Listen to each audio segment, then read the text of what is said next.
Hello, this is a guy who likes fanfiction and is too lazy to read, so here is an everlasting flame in audio form. Check the description for the links to the author. Chapter 19, Scarlet Blaze, The Edge of Dawn. Byleth idly flicked through a book. Across the table from him, Shay's head was firmly planted in an entirely separate book. Her hair spilled over the edge of the table, and he was fairly sure she was on the verge of drooling on one of the only remaining copies of a banned book. 3 days had passed since he had obtained both the Sword of the Creator and the Chalice of Beginnings, and they had spent the time lost in Abyss.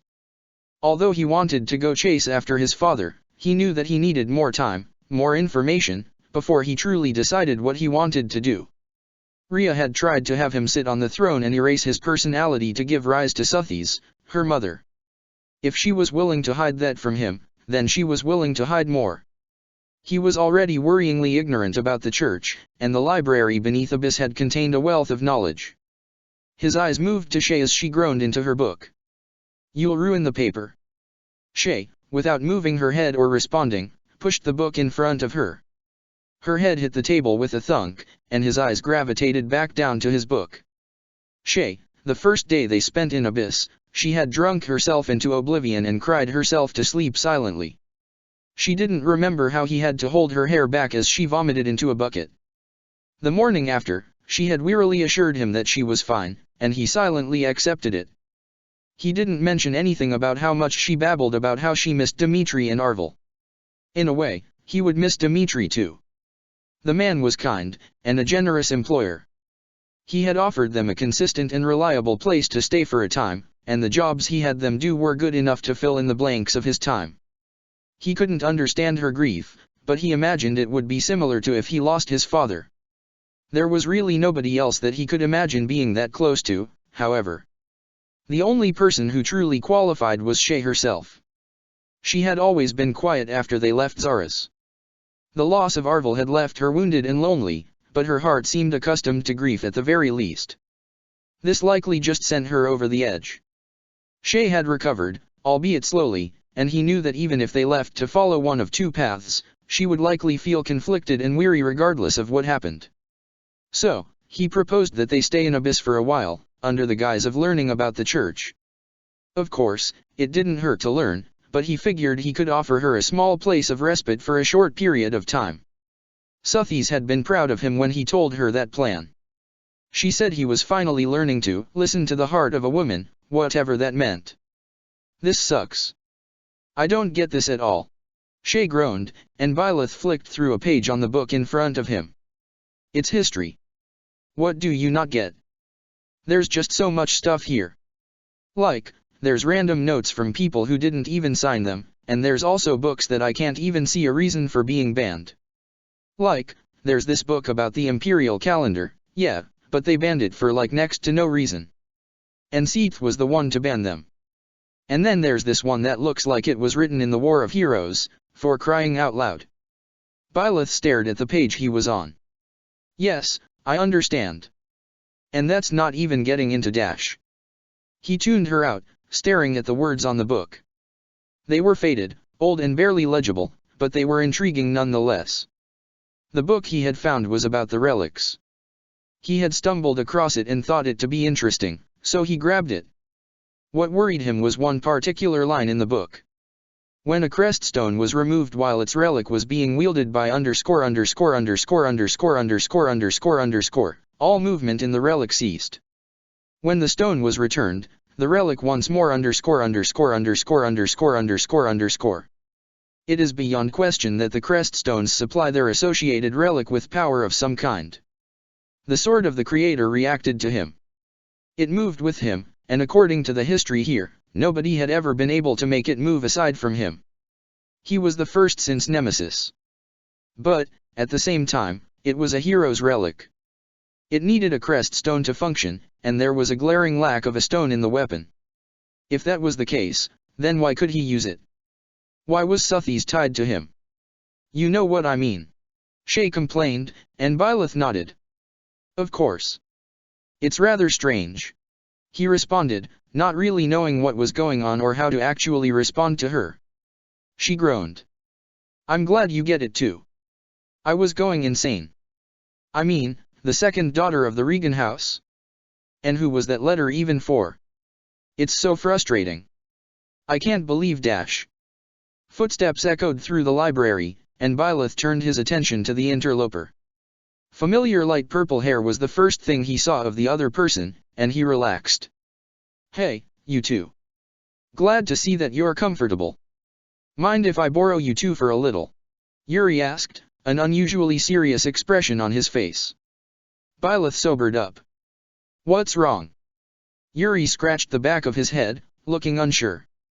I did some digging on the woman whom Aelfric was trying to revive. I've found where she's supposed to be buried. It's something that you should see. Shay raised her head. Something we should see? Is she really that important? Yuri's eyes flicked to Byleth, then back to Shay. She's somebody to someone, that's for sure. Come on, you should follow me. He got the feeling that Yuri wasn't asking. He marked his place in the book, intent on coming back to it later, and he rose. Shay groaned as she stood as well, stretching her arms high above her head. All right, lead the way, Mr. Mockingbird. Yuri knew his way around the monastery, and he'd learned his way around the guard rotations well. It had been nice for Byleth, especially since he wasn't forced to use a divine pulse. They found their way to the cemetery without any trouble. It was the easiest part of the journey. The difficulty only came after. The cemetery was small and secluded. It was mostly meant for the most important members of the clergy. There was a sea of unfamiliar names. They passed them all by. It was raining slightly, he noted. The clouds above were gray. A storm would roll through soon. The waterways in Abyss became more active whenever there was. Yuri suddenly slowed to a stop. Well, we're here. I went through all of the graves. Had to restore this one a bit. I just had to see the name once to remember it. His voice was unusually solemn. Yuri was still standing in front of the grave. A peculiar set of flowers, ones that were rather appealing, was the only thing separating the man from the stone. With a deep sigh, Yuri stepped to the side, leaning against the small fence that bordered the cemetery with his arms crossed. Byleth's eyes scanned the gravestone, and they went wide. Citri Eisner. 1139 to 1159, 20th Horsebow Moon. There was a hollow feeling deep inside of him. That woman was my mother. His voice felt unusually small. Aelfric was obsessed with her. Said he wanted to be by her side again, even if she didn't love him. Sorry you got dragged into this. His mind felt sluggish. He almost couldn't comprehend what he was seeing. He had finally seen the face of his mother, and finally learned her name.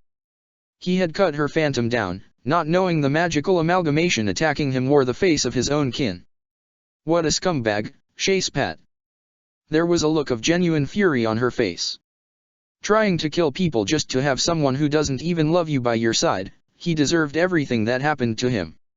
Love warps people, for the better and the worse. Aelfric was selfish. He thought only of himself, and he was deluded enough to believe that having her back would cure his pain. I've seen people do far worse than kill for love. Somewhere deep in the back of his mind, he thought it funny that this was how he learned his birthday. Slowly, Byleth knelt next to the grave. Mother, his mouth was dry.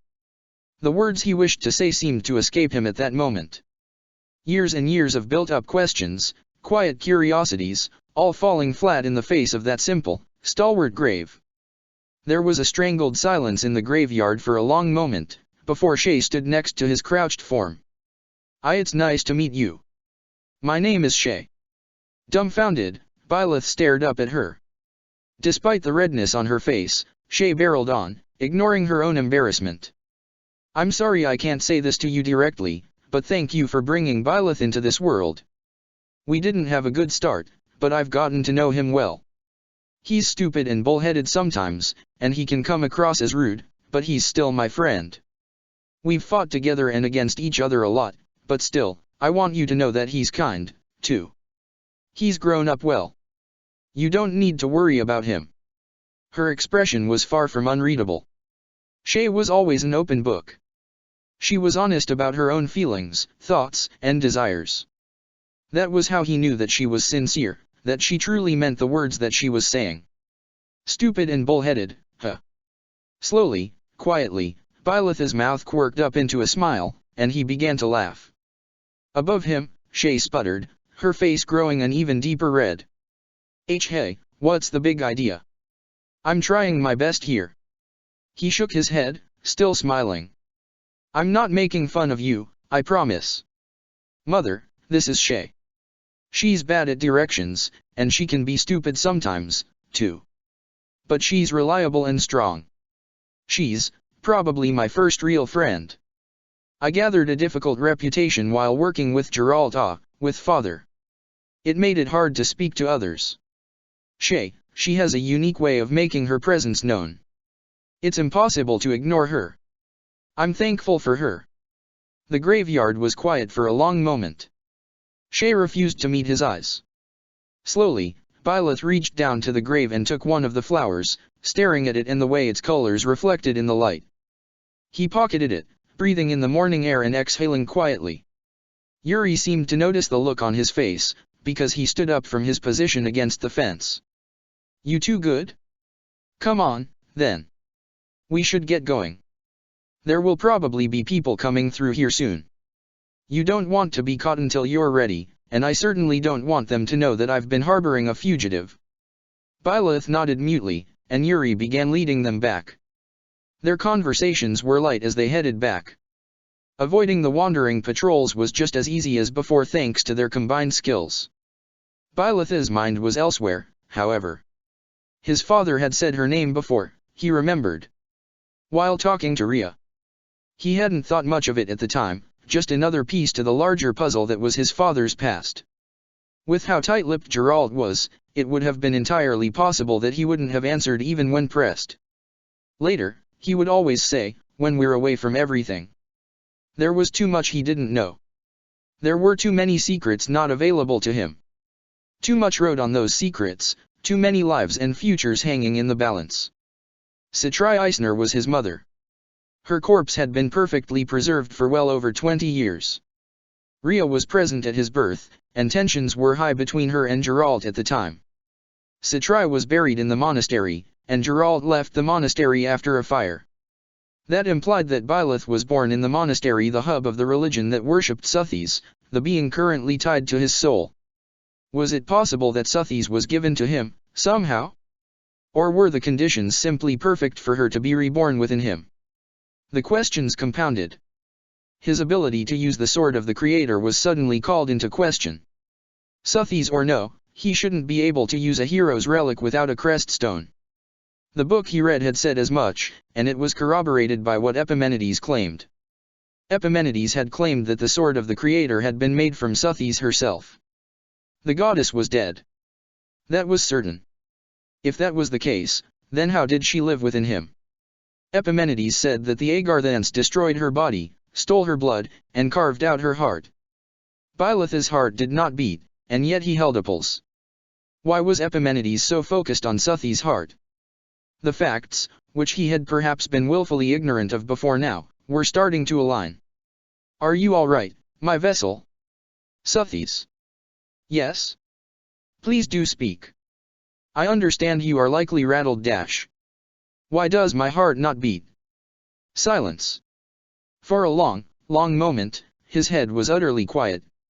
It seems you already know the answer, do you not? Her voice was sad, and Byleth drew in a shuddering breath. Is the crest stone for the sword of the Creator within my chest? You have always been rather smart, haven't you? I suppose I should have figured you would have pieced it together. My heart is yours.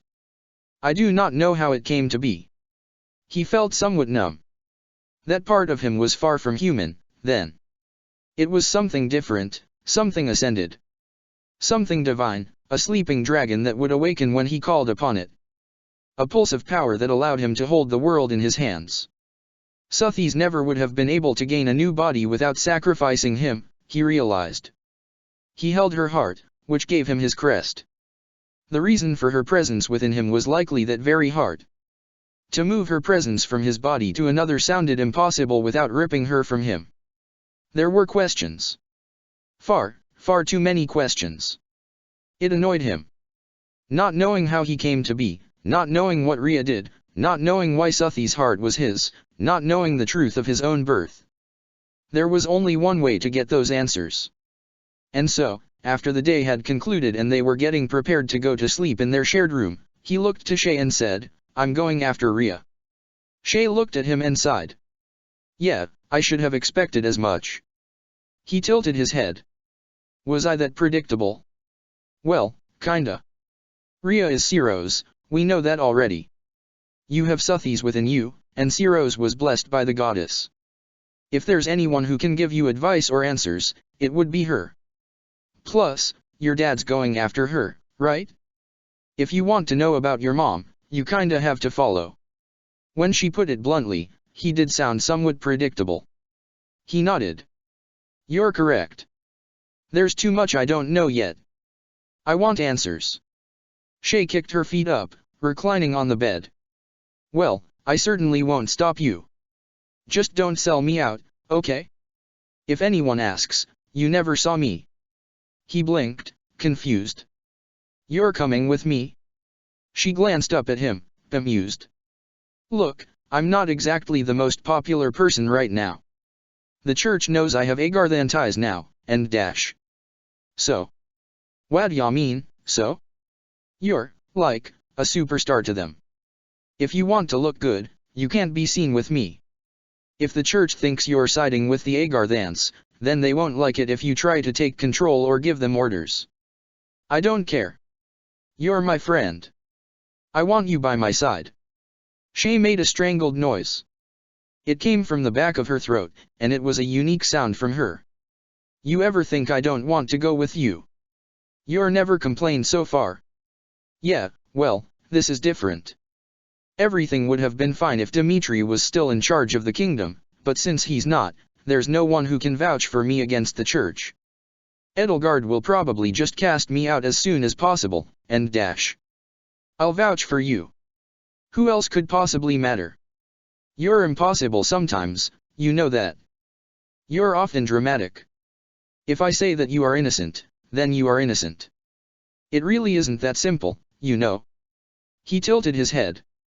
"Is it not? And who are the church to deny the words of the goddess? Who are the church to deny the words of the first person who has ever been capable of wielding the sword of the Creator in over a millennium? If they rebel, then they will receive their divine punishment. How is it not simple?"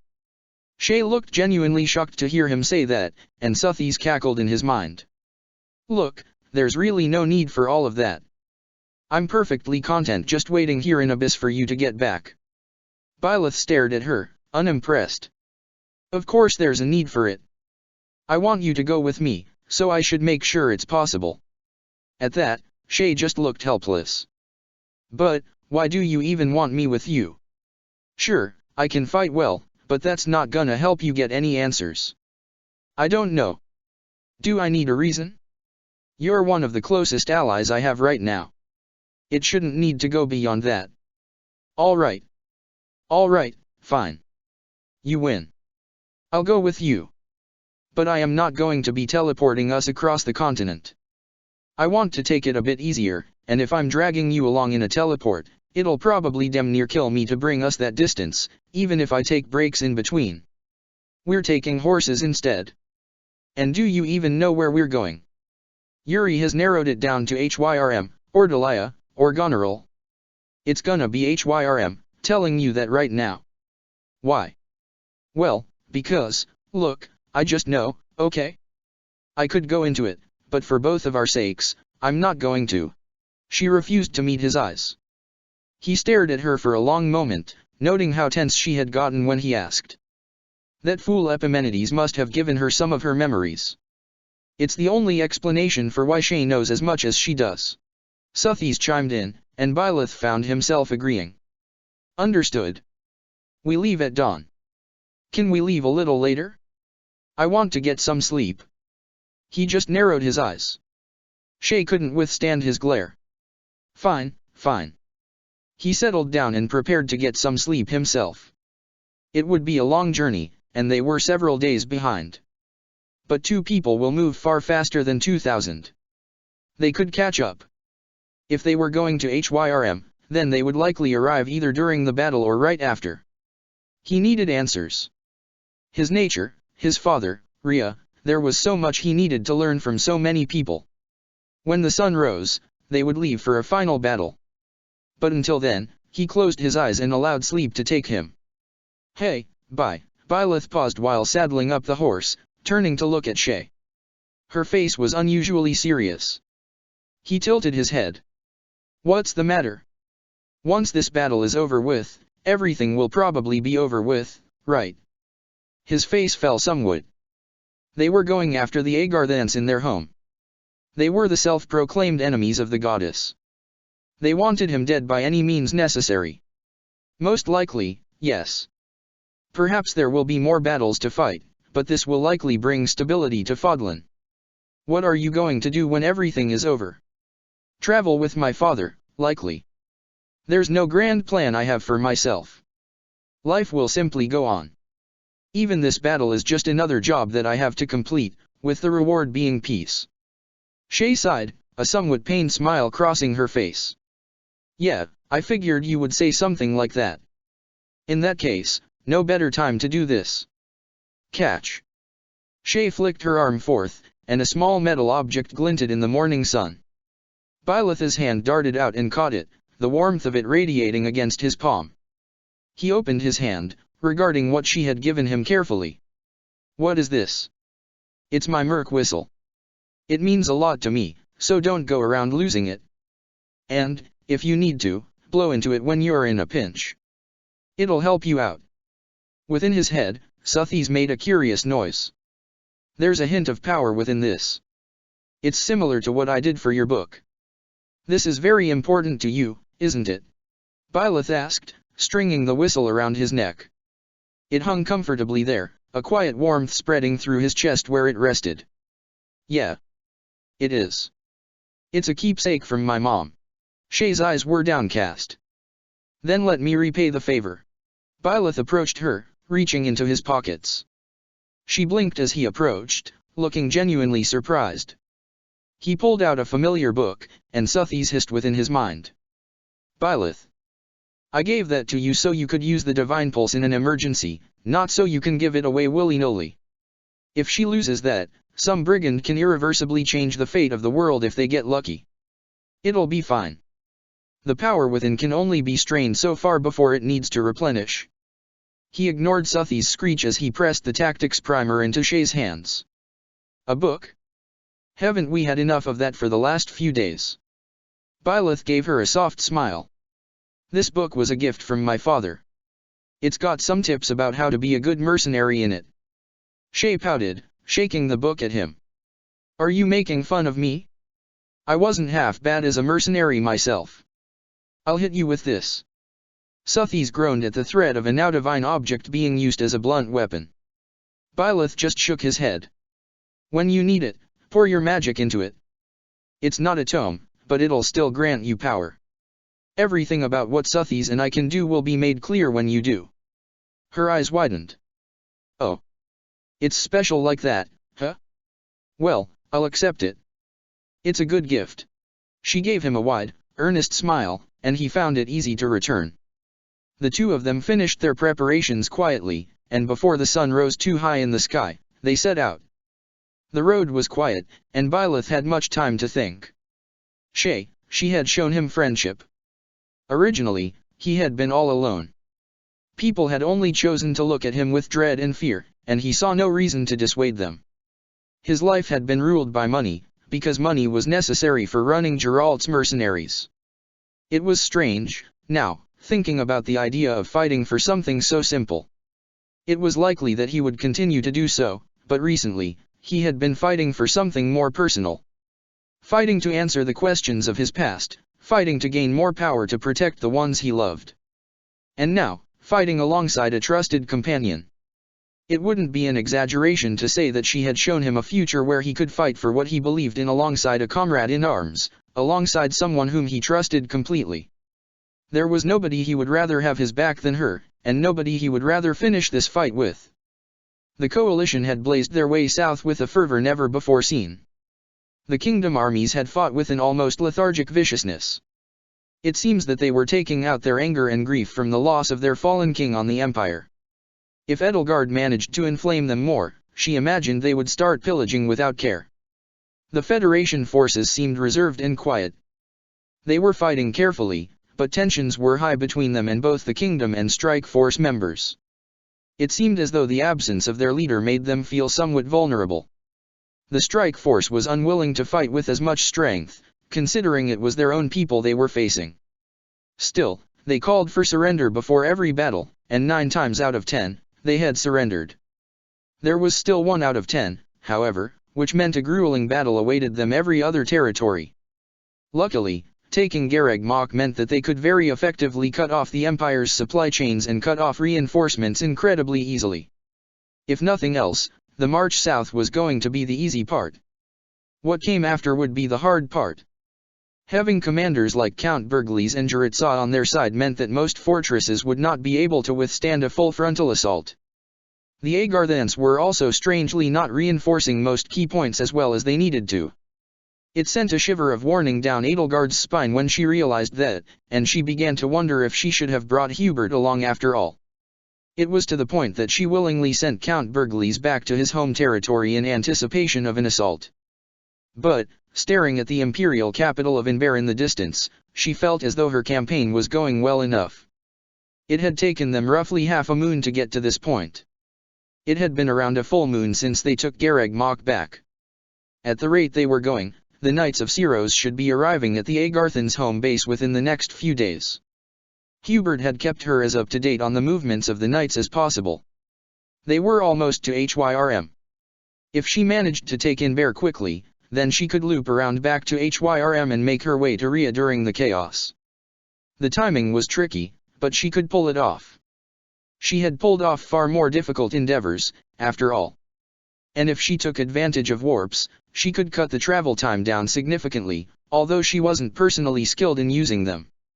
Edelgard shook her head. There was no point in dwelling on that for the moment. The issue lay in front of her in Ver. Lady Edelgard, the people within the capital have resisted the call for surrender. Monica came up from behind, a frown on her face. She grit her teeth. I should have expected as much. It seems that we'll need to launch a full frontal assault. Whatever you do, you'll succeed, Lady Edelgard. I have full faith in you. Monica pumped her fist, and Edelgard gave her a mildly exasperated smile. It was nice that she believed in her, but this battle could get dirty quickly. Luckily, she had her fair share of surprises up her own sleeve. First, they would have to burst their way through the city of Inver. Their army was large, they could afford to launch a more costly attack. Once they managed to break through, they could worry about the palace. The Agarthans would likely have traps set up at every juncture, and they would need to be prepared for that. The imperial palace had likely become a den of corruption. Cleansing it might require a full reset. How many would she have to kill to ensure peace in her territory? Someone else approached from behind. Edelgard. Can we speak? Ah, it was Lysithea. Of course. Leave us for the moment, Monica. Monica glanced between the two of them before nodding, leaving with a huff. Lysithea watched her leave quietly, not saying anything. When the two were alone once more, she joined Edelgard by her side. I heard that the knights left Garreg Mach. Edelgard regarded the smaller girl carefully. Indeed. They left quite some time ago, to my knowledge. Lysithea turned to look at her, a sour look on her face. There's no reason for them to leave like that. It's strange, don't you think? She crossed her arms. It's not something I have the time to think about. Where they go is of no concern to me. So long as they don't get in my way, they are free to act as they wish. Edelgard, I'm not stupid. Slowly, Edelgard sighed. I don't believe I ever called you such. You're treating me like I am. Do you really think I'm foolish enough to not know why they're suddenly mobilizing, marching all of their forces through Gronderfield and beyond? They would never move like that if they didn't know where Rhea is. What is your point, Lysithea? I want to know why we're not going with them. Why are we not taking our revenge on the Agarthans? You know just as well as I do what they've done, what they're capable of. If we all moved as one, we could crush them. We could crush anyone. We've gathered one of the strongest forces that Fodlan has ever seen. Do you really want to leave the defeat of the Agarthans up to chance? That was a complicated question, and one she was not particularly inclined to explain her full reasoning on. Still, for Lysithea, the difficulty doesn't come in defeating the Agarthans. The difficulty comes afterwards, in establishing peace. We can march whenever we wish to destroy the Agarthans. However, if I abandon my people, they will be starved, their meager earnings stolen from them, their lands ruptured and their cattle slaughtered. The longer I leave them in control, the worse the situation will grow. I must ensure the future is as secure as possible before I make my move on them. As for the Knights of Syros, what I said still applies. So long as they remain out of my way on the path towards a brighter future, they aren't a concern. Lysithea crossed her arms. You know, I'm not a fan of how you're doing things. You can say that you're doing things for the future all you like, but you and I don't have much of a future to speak of, do we? You're lying and deceiving people left and right. Have you ever considered how your methods would harm others? Edelgard smiled sadly. This is war. Lysithea, lies and deceit are all we have. Despite my strength, I can't summon crops with the wave of a hand, nor can I spare my people their pain and resentment. The results are all that matter to me. If I go down as the most evil ruler in history, then I shall do so knowing that the people of the future can believe that while living in comfort and freedom. She had to believe that. She didn't have any other choice. Because if she didn't believe it, then everything would be for nothing, everything she had lost would have gone to waste. She absolutely couldn't let it go to waste. When the path towards the future was paved over her brother's body, she couldn't afford to let up. All she could do was doggedly, ceaselessly, pursue the future, endlessly burning until she, too, faded. She would lie, cheat, and kill if it would give her any sort of advantage, and she would do so with a smile on her face. All to honor the sacrifices that had been laid behind her. All things were acceptable so long as she could achieve the goal that so many people had given their lives for. Lysithea just shook her head, a firm frown on her face. Edelgard, you're just charging forward without thinking about what's behind you again. Will this plan of yours really help unify Fodlan the way you think it will? You need to look less to the future and think more about the present. If the knights are all killed off in this endeavor, do you really think the kingdom won't have anything to say about it? Edelgard grit her teeth. It doesn't matter. They'll come around in time. Perhaps, once everything was over and she could consolidate her knowledge on the church using Agarthan texts, they would understand. I don't think they will, and I don't think that the Federation will, either. Regardless of how we feel about Rhea, I'm not sure how I feel about the aftermath of the war. If you go after Lester, or if Faerghus rebels against your control, we might be back right where we started before we got into this whole mess, in total war.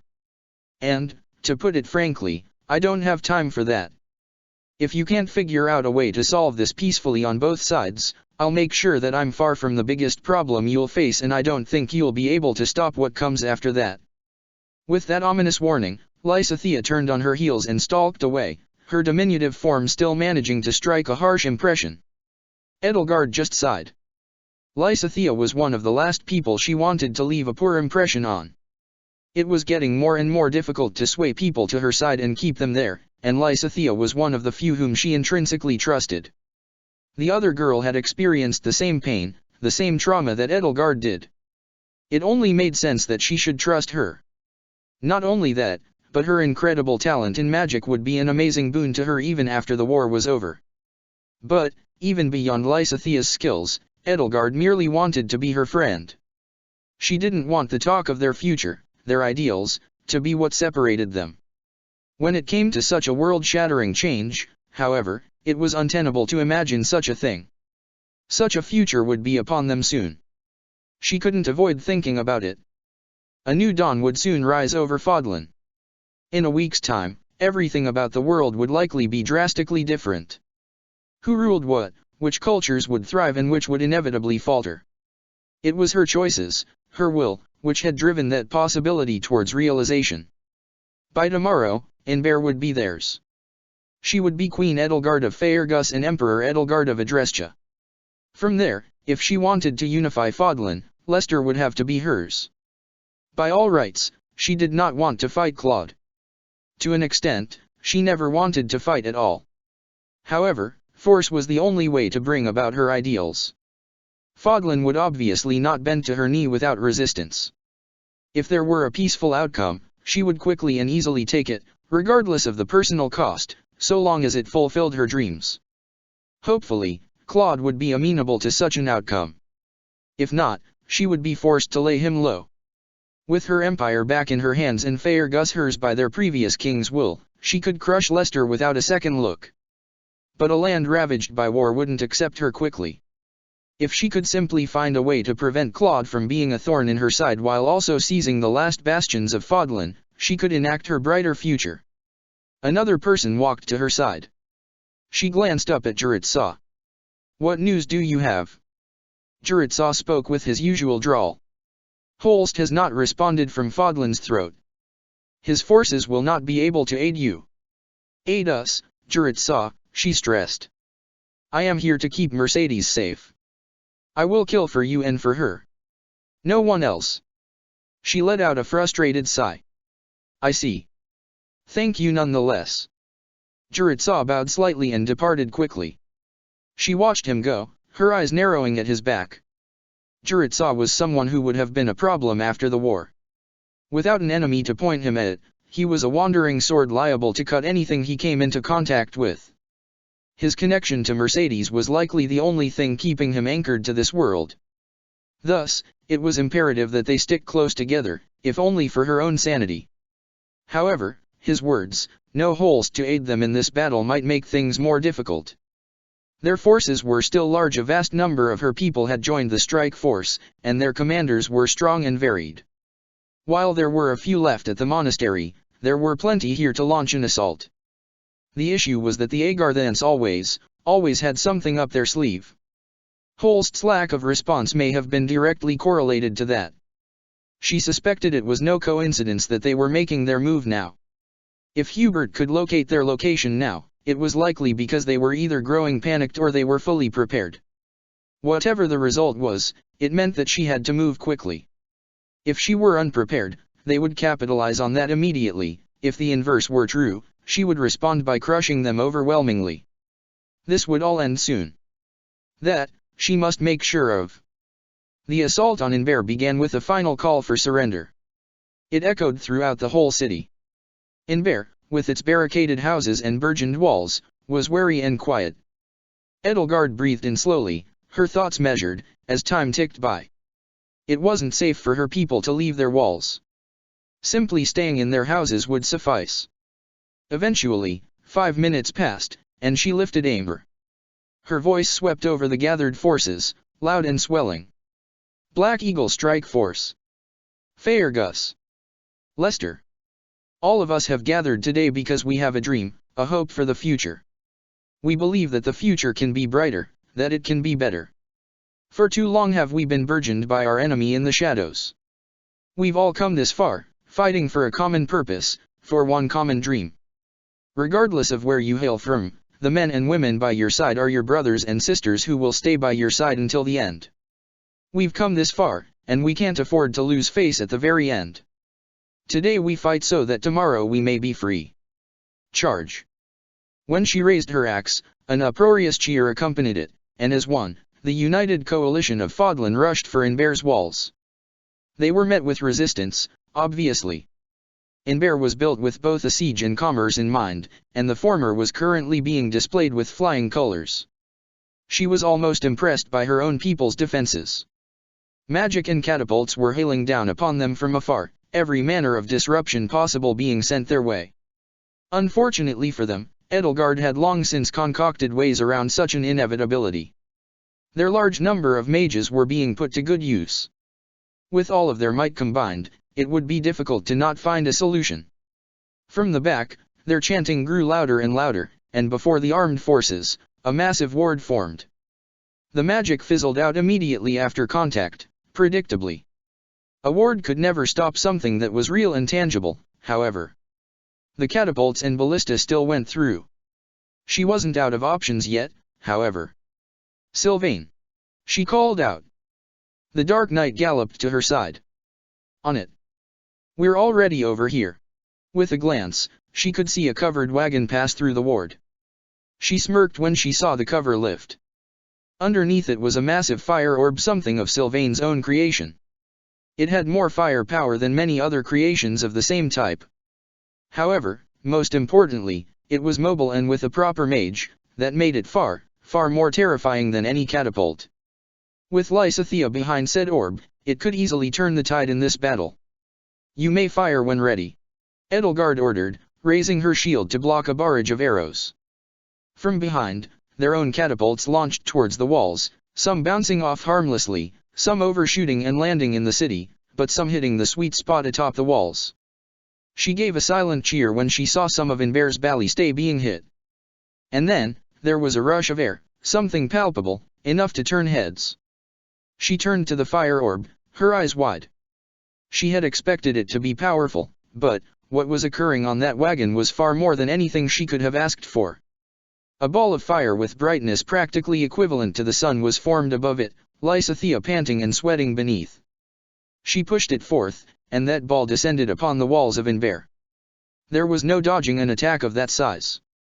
It hit the walls in a billow of flames and heat exploded outwards. Even Edelgard, with her tempestuous blood and raging flame inside her heart, had to turn her head for a moment. When she looked back, however, the walls, which would be unbreachable for most armies, now had a massive hole in them. While it didn't reduce them to ash, it still caused far more damage than could be expected from a standard fire orb. Using magic of that scale may have even put Lysithea out of the battle entirely. A magical blast with the power of 10 catapults. A massive portion of the wall was now easily walkable, some of the wall being reduced to rubble with that attack. A single strike, and the former tactical nightmare that was breaking Inver became trivially easy. Sylvain let out a disbelieving scoff. "Maybe I shouldn't have made that thing," in hindsight. She was somewhat inclined to agree. Regardless, she raised aim once more. "We have breached. Charge. Press the advantage." With a swelling battle cry, their united forces breached the walls of Inver. Resistance was just as tough on the inside as the outside. However, there was one ray of hope. There was only one Agarthan soldier to every 3 of the Empire's soldiers. They had dedicated a significant number of resources to defending this city, but her own people had abandoned their fake emperor. It gave her a swell of pride to know that she had their faith like this. A blast of magic came near her from somewhere up on the walls, but with a flash of silvery steel, it was cut down. "Keep up, Lady Edelgard. I won't have my destined rival falling here." Ferdinand gave her a smirk as he twirled his spear, the sacred metal reflecting in the rising light. With another few slashes, he cut down a few more incoming attacks, and Edelgard sighed. Aim surged forwards with a flash of fire, and flames fell upon an assassin who had snuck up on the holy night. He jumped, turning to her with a sheepish look. That's 1 for 1, then, Edelgard. Count us even. You've gotten too used to Hubert covering your back. Stay focused, Ferdinand. She commented, a small smile on her face.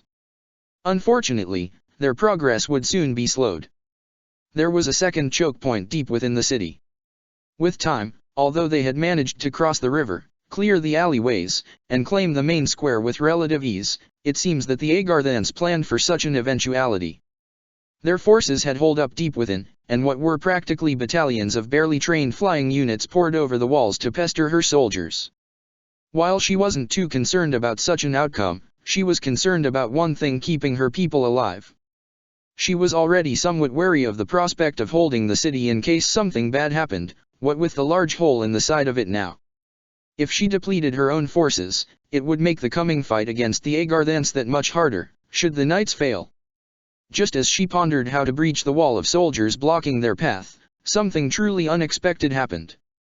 From behind the Agarthan forces came a war song, one that she did not recognize. Resonant magic began raining down on the enemy forces, and Edelgard raised her shield in preparation. However, assaulted on both sides, there was nothing that the Agarthans could do. Ally tactic engaged, operatic endeavor. Call upon the aid of members of the opera house. Wings beat from above, and Edelgard looked up towards Ingrid with Dorothea on the back of her Pegasus, who had to shout to be heard. "It's a war song from Faerghus. I asked them for help, but to think they would go this far. A war song from Faerghus, But that voice." As the last of the Agarthans fell, she locked eyes with two people she had not seen in quite some time. Ally tactic engaged, recruit Hanuman and Manuela. Influence two allies to join your army. "Manuela!" she called out, her voice caught in her throat. The older woman looked over to her, her eyes wide, and she rushed across the battlefield to pull Edelgard into a crushing hug. "Lady Edelgard, you have no idea how good it is to see you again. It's been so long. Do you know how worried sick I was? Have you been well? That fiend Dmitri didn't do anything uncouth, did he? I heard that you became queen and I wanted to give that man a piece of my mind. He's dead, Manuela. He was my brother," she informed her quietly. Manuela reeled back, looking shocked. "Oh. I didn't know, Edelgard. News trickled in very slowly here. Inber has been locked down, and we've been stuck here." Edelgard tilted her head. "We. Now, Manuela, do give the lady some room to breathe. This is still a battle. We should reconvene later, should we not?" From behind, Hanuman approached, holding a tome close to his chest. Edelgard nodded as Manuela separated from her. "You're right. I'll talk to you two later. For now, though, I want you two to start heading back to Gareg Mach. Hubert needs you there." "Gareg Mach? My, it's been quite some time." "We'll meet you there, Lady Edelgard," Manuela told her with a small smile. The pair departed quickly, and Edelgard refocused her attention towards the battle ahead. Their army broke through the final choke point. The steps to the Imperial Palace were right before them. Any feeble resistance remaining in the city proper was swept aside. It was only when they had fully secured the city that she gave herself a moment to breathe. The Imperial Palace had only appeared this daunting to her exactly once, and that was the day of her coronation. In a way, this would be a repeat of that day. Staring up at the palace, she felt small and dwarfed once more. "Stop looking so dour. It's annoying," a voice informed her from behind, and she turned to look at them, a scowl forming on her face. "Felix. Was there something you needed?" "No. We're just reaching the end, aren't we? Figured I should come make sure you're still in your right mind." Felix's arms were crossed, although he didn't look defensive. "Was that a concern for you?" Edelgard raised an eyebrow. His visage seemed somewhat different from normal, less wary, and more shifty. "The boar always got antsy before we ended a big battle. Wanted to see if it ran in the family. But you clearly don't need the company, so I'll leave you to it," he scoffed, turning to leave. She watched as he left, her eyebrow furrowing. That interaction felt different from what Felix normally presented her with, which was thinly veiled vitriol and spite. If she didn't know what he was like, she might even assume that he had come to actually make sure she was alright instead of just taunting her. With his personality, however, the very act of checking on her was likely a jab at her authority. They didn't have time to waste. The longer they spent here, the more time the Agarthans had to plan. She couldn't afford them that chance. She would strike them down by herself if she had to. She had to leave behind some of her forces to defend the city. There were no two ways about it. If they were attacked from behind, she wanted to have a force to respond immediately. She could only bring along a smaller task force, and she chose the obvious option. It was herself, Ferdinand, Caspar, Bernadetta, Dorothea, Petra, Monica, and begrudgingly, Jaritsa. With just the 8 of them, the Black Eagle strike force at her back, she prepared to breach the Imperial Palace. The army prepared for one final siege, and with a quick replacement of her shield, she was ready once more to continue on. Their army poured through the doors of the Imperial Palace with gusto. From the very moment they stepped foot on that ground, they were under assault. Heavy archer fire rained down upon them, and dark magic was cast in their direction mercilessly. Their heavily armored battalions wouldn't be able to withstand both volleys. Most people could take either a blast from magic or a strong physical attack, but not both. That was why Edelgard personally led the charge. The dark magic was shrugged off of her harmlessly, and the arrows clinked uselessly against her armor. Forward! We can't let up. The Agarthan presence was thick here, but once their main army all managed to gain a foothold inside of the palace, they could retain their progress.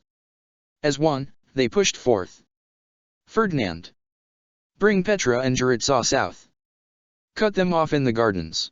She ordered, knowingly sending away her fastest fighters to take what should be the longest route.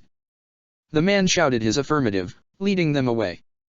Petra gave her a small smile of assurance before she left, ducking beneath a blade and slashing forth. Edelgard forced her attention forward. She had to lead the charge. She was the only one who could ensure their victory today.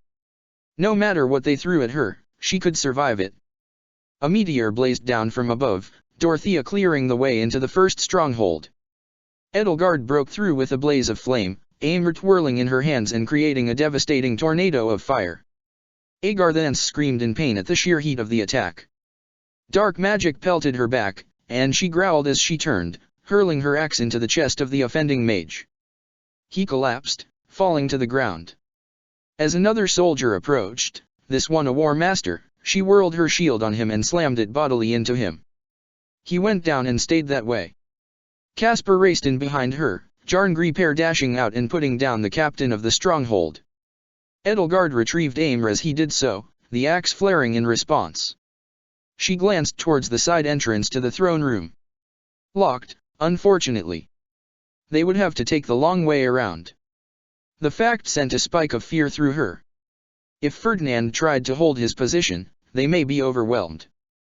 Powerful though Juritzau may be, he was still only one man. She would hold out hope for now, but they would have to move quickly. They pushed through to the next stronghold with some ease. The strike force was powerful, and the Agarthan forces seemed to be concentrated near the entrance. That worried her somewhat. It meant that they were likely lying in wait in the throne room. Not for the first time since arriving, she cursed the palace's split paths. Once more, she was forced to divide her forces. If she let even a single Agarthan go, they could cause untold damage. She sent Caspar and Monica to clear out the second, shorter route. It was barely large enough for both of their battalions to fit, regardless. Dark Knights rode to meet Edelgard's group after the separation, but a hailstorm of arrows from behind her put them down. Bernadetta wailed at the fact that she had to fight, but she remained steadfastly close to herself and Dorothea regardless. The three of them fought along the outer rim of the castle, blazing a path through with ease. Resistance only grew lower and lower as time went. And then, just before they met back up with Caspar and Monica, a bolt of magic flew through the wall, careening right towards Edelgard. Her eyes went wide, and she jumped aside, dodging the magic easily. At her side, Dorothea frowned. That magic, I don't recognize it at all. She looked at the wall it had come from. No scorch marks. Whatever it was, it had passed right through. We need to find out where that came from. Whatever it is, we can't get caught off guard by it. It was weak, but any attack can mean the difference in a critical situation. Edelgard grit her teeth, brandishing Aimr and pushing forth once more. They met up with Caspar and Monica at the junction, having cleared out the Agarthan forces at the back.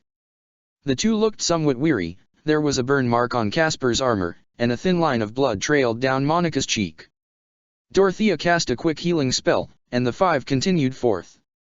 They took the next stronghold without incident, although Caspar and Monica got to see the magic being cast their way firsthand. Strangely, it seemed aimed towards Edelgard specifically. She imagined that the caster likely had specific orders to kill her. After taking that stronghold, however, they had to split off once more. The same groups were formed, and Edelgard, Bernadetta, and Dorothea headed south, the long way, while Caspar and Monica took the shorter route. She worried for them, but she also believed in them. Count Berglis had trained his son well. Caspar could hold his own well enough, and Monica was plenty competent. Resistance grew lighter and lighter as they fought their way forward, and that sickening worry in Edelgard's chest only compounded and grew. It was getting so simple to proceed that the three of them never suffered a single injury. By the time they met back up with Caspar and Monica once more, she noted that they, too, seemed to have an easy time of things. "Lady Edelgard, something's wrong," this is too easy. Monica hissed as they rushed forth through the halls. I know. Keep your guard up. They have something lying in wait. Edelgard nodded her agreement, and her friends around her tensed. Finally, they passed through to the halls before the throne room, and relief flooded her as three familiar faces joined back up with them. Lady Edelgard, how nice of you to join us again. Why, we were about to go searching for you. I'm glad to see you safe, Ferdinand. You didn't let any get away, did you? She asked sharply, keeping an eye ahead of them. We were not allowing any to escape from our gaze, Lady Edelgard. Petra proudly proclaimed, rushing forth and throwing a knife far away. It impacted sharply into someone, judging by the cry of pain that followed. Edelgard exhaled sharply. Well done, you three. We're at the end now. One final push, and we'll have taken back the Empire. The Black Eagle Strike Force. Ferdinand, Caspar, Bernadetta, Dorothea, Petra, Monica, and Juritsa. All of them were people who had, in one way or another, been by her side through thick and thin. They had supported her dream, fought to reclaim Anber, fought against friend and foe alike, all for that slim hope that the dream she preached was a just one. They believed in her, and so, she would believe in herself for this final battle. They would win this day, and they would make the first major stride to being free for real.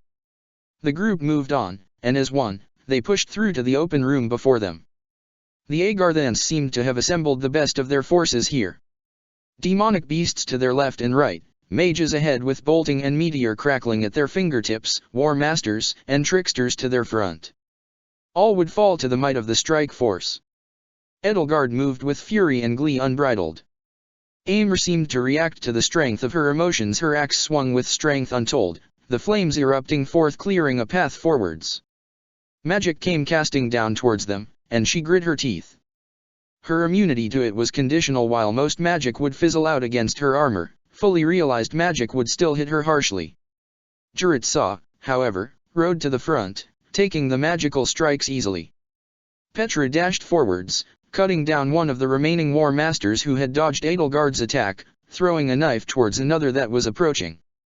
Caspar and Ferdinand rushed towards one of the demonic beasts, their soldiers rushing around them to take down the monster. All of them were fighting so hard for her, so she wouldn't fall behind. One enemy at a time, they fell. Edelgard blazed forwards, her scarlet prominence burning a path to victory. That accursed magic continued to race towards her, however, and with each step taken towards the throne room, it only grew stronger. As one, their army pressed onwards. Demonic beast or man could not stand up to their might. And then, finally, they entered the throne room, where she could don the crown of the Emperor once more. She felt as though she were prepared for anything they could throw at her. What she was not prepared for was the monstrosity that sat upon the throne. From afar, a being comprised of black, oozing sludge and far too many red eyes stared at them from the throne. Noxious clouds of steam slowly but steadily rose from the creature, as though its very existence was profane. Its eyes, wildly out of sync, could barely seem to focus on anything around it. Had it been standing up to full, she imagined that it would have been a monstrously terrifying creature indeed, but as it was, it barely seemed capable of maintaining a solid form, let alone reaching a full standing capacity. Heavy, ripped wings hung from its sides, both fluttering and attempting to emulate movement.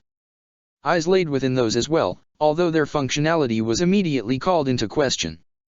It warbled upon realizing that Edelgard had entered the room, letting out a screech that could shatter eardrums. Edelgard grit her teeth, readying Aymr, and preparing to strike. So, you've made it this far, Lady Edelgard. I expected no less. A somewhat familiar voice called out. Edelgard's eyes widened, and she spun her shield to the left. Dark magic collided with her shield, dispersing against it. Her arm shook from the impact. Racking her brain, she stared at the perpetrator. Mycen. Bernadetta, deal with him. We don't have time to deal with this. Bernadetta yelped as she fired several arrows blindly towards the Dark Bishop. Before they could impact, however, a dark barrier formed in front of him, completely blocking the attack. That's enough of that. The monster has been programmed to defend me. Mycen stated clinically. Programmed? It was a living being. It's not just something that you can twist to your own desires. Edelgard hissed. Yes, it may have been a living being at one point. Now, however, it has collapsed under the weight of its own power. You were always a special specimen, Lady Edelgard. No mortal body was ever built to handle two crests, and yet, you have managed to thrive despite that. The creature you see before you, it can only be seen as a false hegemon. A facade of Aegir and a facade of your own power. Both could have been more perfect yet. Despite that, however, it will last no longer than another day. Should you flee, the capital will be yours shortly. Ferdinand raised the spear of Assel, the borrowed sacred weapon glowing in conjunction with its user's crest. What nonsense are you spewing? Taking over my father's body, using him for your own ends, I'll ensure you receive punishment for your misdeeds. Mycen turned his eyes towards the hegemon. It made a rasping, wheezing sound, and as it shifted, the cracking of bones could be heard. That creature was once one of my compatriots. But I chose to believe in Lady Epimenides. She has not told me to act as such, but she has faith in me, and thus, I will believe that my decisions are just. Agartha will be free once more, and Lady Epimenides shall be the one to light the way. Thales shall never succeed in his plans. His vision is too short-sighted, and his ways too narrow-minded. Internal division among the Agarthans. You choose to fight against Thales? Edelgard asked carefully. Myself and a small division of others including Cronia. I'm certain you know her well. It was only thanks to my timely intervention that she survived your assault at Gareg Mach et al. However, I'm certain you don't care for such drivel. The hegemon, perhaps I could have crafted it beautifully. Perhaps it could have worn the crown of Adrestia and stood tall. Perhaps, had I chosen not to rebel against Thales, it would have been my best creation yet. But I created it wrong on purpose. I gave it just enough power to stand up to you.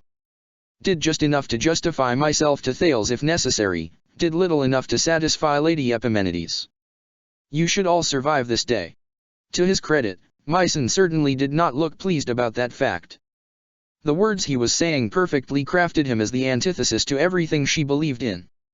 Look, I don't really know what's going on here, but all we gotta do is kill that thing, right? There's no point in worrying about the rest. If we take it down, we win. Caspar proclaimed, raising his gauntlets once more. Caspar, you are remaining simple as always. Petra sighed. His train of thought truly was far too simple. Strife among the Agarthans was unilaterally a good thing for her, but if she returned as Epimenides, then an even more terrifying leader than Thales could emerge. It could make the ensuing fight that much harder. The dark barrier before Mycen flickered, and he scowled. It seems that my time is running thin. I'll take my leave of you now. I cannot afford to let Lady Epimenides down. Lady Edelgard, if you seek closure, then you know exactly where to go. Arrive alone, and the path will be lit by flames. Wait. You won't dash. But before Edelgard could finish her sentence, Mycen warped away. She grit her teeth. I'll have to chase him down. Such an annoyance.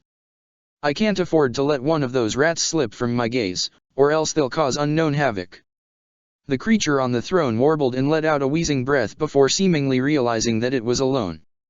And then, magic power flooded the throne room, and Edelgard staggered back from the sheer force emanating off of the beast. It was this powerful even as a failed subject? Enemy tactic engaged, Twin Crest's power. Massively increase your magic at the cost of constant damage. This beast, it was something that she could have become.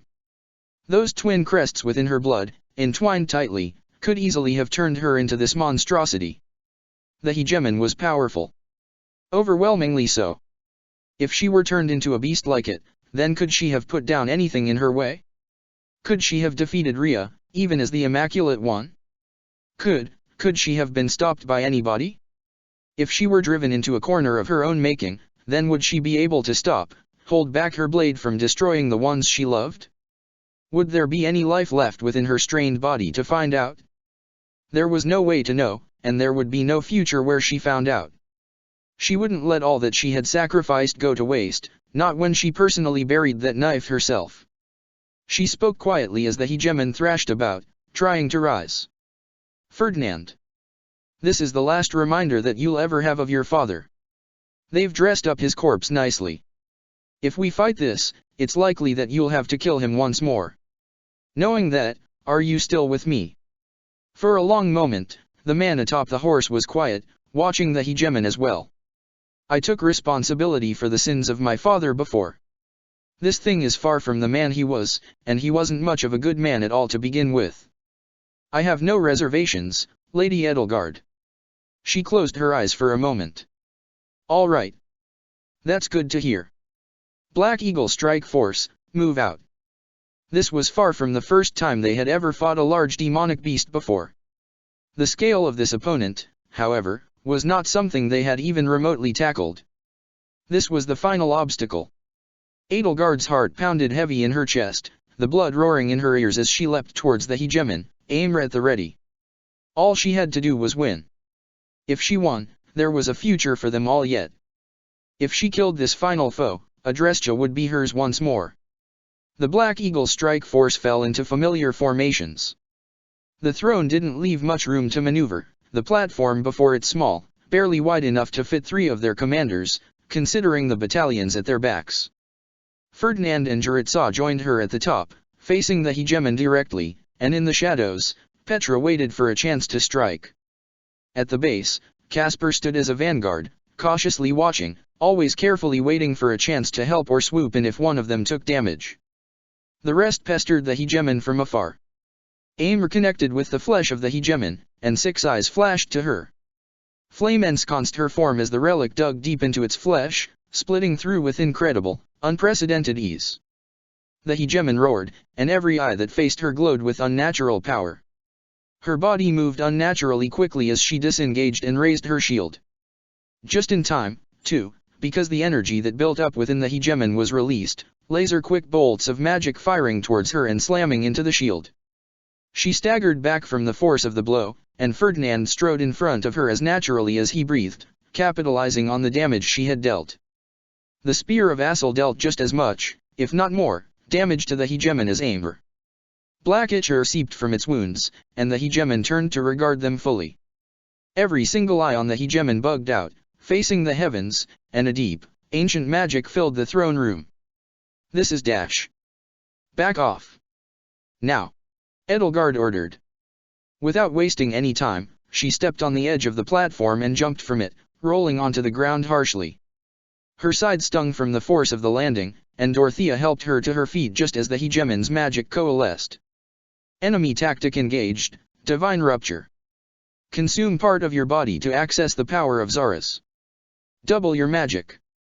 Wind bellowed outwards from the throne, and above the hegemon, an ugly, dark gash in space itself became visible. Pure malevolent energy seemed to seep from the gash, and the hegemon sighed as what qualified as its right arm disintegrated into nothing. Caspar and Juritzau almost immediately began to race up the stairs, but before they could reach the top, every single eye on the hegemon snapped towards different members of the strike force. Everyone, on your guard. Edelgard shouted. The warning was too little, too late. Magic burst forth from the beast, spears of darkness racing towards herself and all of her friends. Dorothea hastily cast a ward for them, and Edelgard's shield was barely raised. But to her horror, the magic, which she could previously take multiple hits from with only a jolt to the arm, instead pierced through both the ward and her shield, racing towards her. It was only a moment of sheer panic that allowed Edelgard to shift her body enough for the bolt to pass by her without dealing her any damage. Dorothea's eyes were wide as the bolt barely scraped by her shoulder, still leaving a thin line of blood that immediately started to drip down her elaborate clothing. There was a short grunt of pain that echoed throughout the throne room, and Edelgard's eyes swiveled frantically. Her eyes fell upon Ferdinand, still standing tall atop his horse despite the blood that now poured from his side. It seemed to be little more than a graze, but the damage done was still immense. A few inches to the right, and he would likely be dead, or at the very least grievously injured. A physic was cast Ferdinand's way almost immediately. Luckily, it seemed like the rest had managed to block or avoid the blast. Bernadetta was staring down at the inexhaustible in her hands, and even from her distance, Edelgard could see the small scorch mark that had formed on the sacred weapon. Lady Edelgard, that thing is drawing on Zaris. If we don't take it out quickly, it could easily bring the whole palace down on our heads. Monica warned, and Edelgard set her jaw. Juritzau and Caspar had already reached the hegemon, who was swiping at them feebly with its remaining arm and attempting to cast normal magic. While the strength of the attacks were nigh unrivaled, their coordination was less so, and when Juritzau created a scythe with his power, the hegemon was completely unable to stop the attack. Far more cautiously, Edelgard rejoined the fight. The hegemon was using magic liberally, but parts of it were flaking away with every use, crumbling with each passing second. It's not long now, is it? Edelgard dodged an attack, raising Eimr to strike. The creature's cries were much more feeble. With enough damage, it exerted an overwhelming force that forced them back, much like all other demonic beasts. Because of that fact, she knew that it was reaching its last legs. When a rat is cornered, they will bite the hardest. The hegemon was weak to Eimr, and more importantly, Edelgard specifically. It seemed almost designed to fall to her. While she had no illusions that Mycen had done so on purpose, it was still fortuitous that its barrier was weak to axes and fire. Combined with the natural aversion that all monsters held to heroes' relics. Eimr came down, and with a strike of terrible power, the left arm came off. The throne room was silent for a long moment, the rush of battle in her ears the only thing that Edelgard could hear. I can end this now. I can kill it now. The hegemon roared, all of its eyes on what qualified as its chest suddenly pointing straight towards Edelgard. The rip in space above it pulsed with unholy power, and its eyes slowly began to light up. There would be no dodging this, she realized. If it managed to launch that attack, she would be killed. With that in mind, she hardened her resolve. Black Eagle Strike Force, we're going all out. Let's take back our home. Ally tactic engaged, a crimson flower burns. Set the Black Eagle Strike Force loose on the enemy. Countless attacks rained upon the hegemon. Arrows and magic from afar, a swiping sword strike from up close, the taunting blade of a scythe, a holy spear, and an impactful strike from a fist. Despite it all, it still remained standing.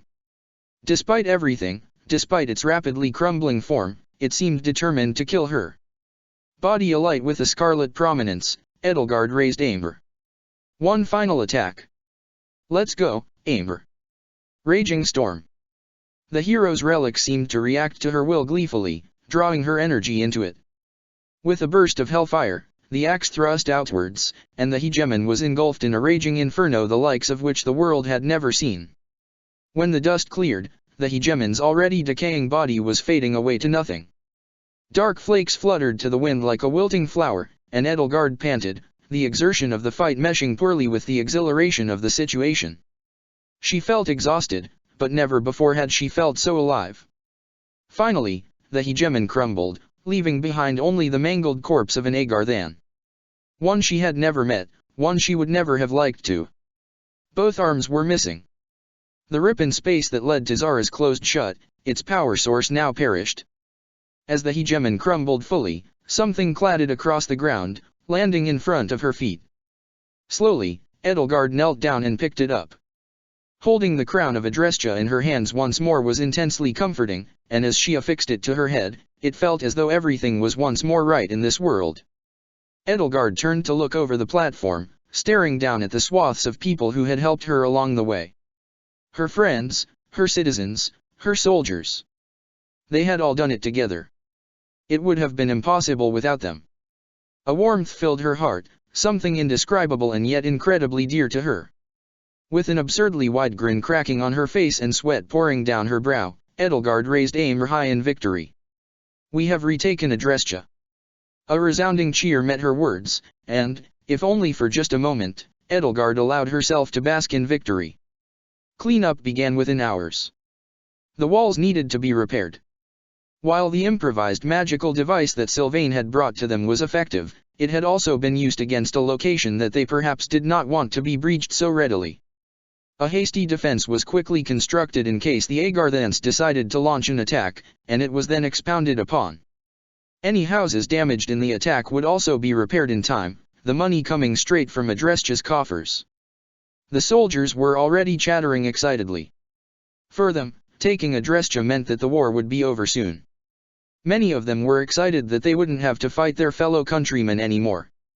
Faerghus and Adrestia now had a single ruler, and that ruler was currently still aligned with the leader of Leicester. Morale had quite literally never been higher. Edelgard, however, knew that her work was far from done. "You're leaving already?" Ferdinand asked incredulously. Edelgard nodded.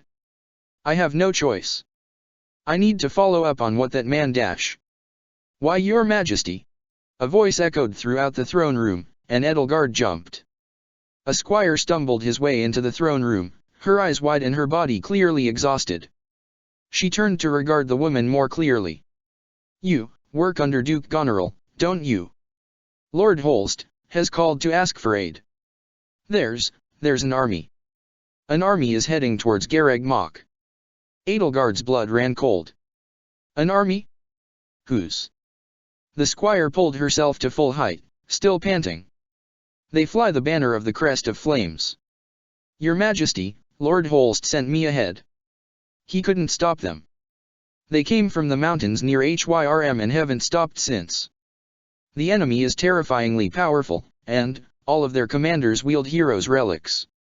Slowly, shakily, Edelgard drew in a breath, forcing her thoughts to organize themselves. "Heroes' relics. Ferdinand and Hubert told me they found Aimer hidden in a facility with multiple empty test tubes. That must be what that facility was for. Every single wielder of a relic is accounted for within our army or dead. This is an Agarthan ploy. That's why their forces were so light here. They had a vanguard. But why Garreg Mach? What could they gain from taking the monastery? If Holst couldn't stop them, then the rear guard I left at Garreg Mach won't be able to, either.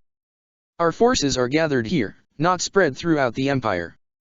I didn't expect something like this.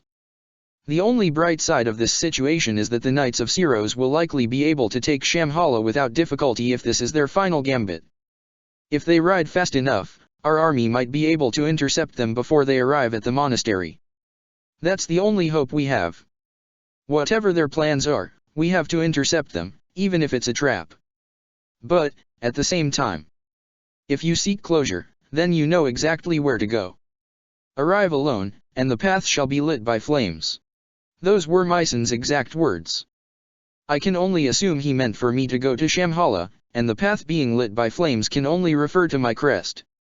What did Myson mean by this? What closure could I possibly seek? I would like Thales to be dead, yes, but I'll feel plenty vindicated even if it's not done by my own hands. That only leaves Rhea. Emptily, Edelgard put her hand on the squire's shoulder. "You did well to bring this to me. Rest now. You'll be safe here." Relieved, the squire left them, and Edelgard turned to Ferdinand. "Lady Edelgard dash. Be quiet for a moment, Ferdinand," Edelgard ordered softly. "If I don't go to get Rhea, they will likely kill her." Myson's choice of words were deliberate. The path must be lit by flames. Is it a seal that is based around the Crest of Flames? It would make sense if they somehow had access to the blood of the goddess. And then, something clicked. Nemesis. The King of Liberation. He's the only other person she was aware of that ever had the Crest of Flames. The Agarthans must have revived him somehow alongside the 10 elites. He had once held a dispute with Saint Syros over who could control Fodlan, so it would only stand to reason that he would hold a grudge. They were holding Rhea hostage so that Nemesis could kill her once he had done what they needed him to do. I don't have a choice. I have to go where that man told me to. Edelgard bit her finger, anxiety clawing up inside her. Ferdinand looked pained. Are you certain? You will have to abandon the army at one of our most critical times of need. Like I said, I don't have a choice. It was merely something I wished to do before, but now I've been backed into a corner. I'm sorry, Ferdinand. I'll have to leave the Empire in your capable hands for a short time. Ferdinand let out a sigh. I understand, Lady Edelgard. I do not wish to take the reins from you so soon, especially not so soon after my father's reign left such a foul taste in the mouths of the people, but I have the utmost faith in you. She gave him a pained smile. Thank you. I'll be sure to reward you for this at some point. In order to do this, however, I must leave immediately. Ferdinand nodded seriously. Best of luck in your travels, Lady Edelgard. Shall I mobilize the army to aid Duke Goneril? Edelgard nodded. Bring everyone. Throw everything we have at them. This is their last, desperate gamble. I'm giving you executive control over the army for now. Don't let me down. Ferdinand managed to bark out a laugh. When have I ever done that, Lady Edelgard? At her unimpressed look, he quickly changed his tune. Right. I'll do well. Edelgard breathed a short sigh of relief as she exited the palace. Her people gave her many well wishes as she walked through the streets, even if she did get some wary looks from some of the soldiers. It was only upon leaving Inver entirely that she finally met someone who she needed to. An Agarthan mage, waiting in the trees, approached her directly. Mycen had directed me to bring you to Shamhala. Are you prepared? Slowly, Edelgard let out a sigh. Yes, I'm prepared. The mage grabbed her by the arm, and the pair warped, the home of the Agarthans, their eventual destination. Chapter 20, Silver Snow, the city without light. Geralt gripped his spear tightly, staring at the far-off entrance to Shamhala. Truthfully, he didn't have much stake in this fight. The Agarthans were evil, sure, but they also weren't his problem yet. There was no reason to feel as invested in this upcoming fight as he was. And yet, it felt almost nostalgic, thinking back to a time when he was the captain of the Knights.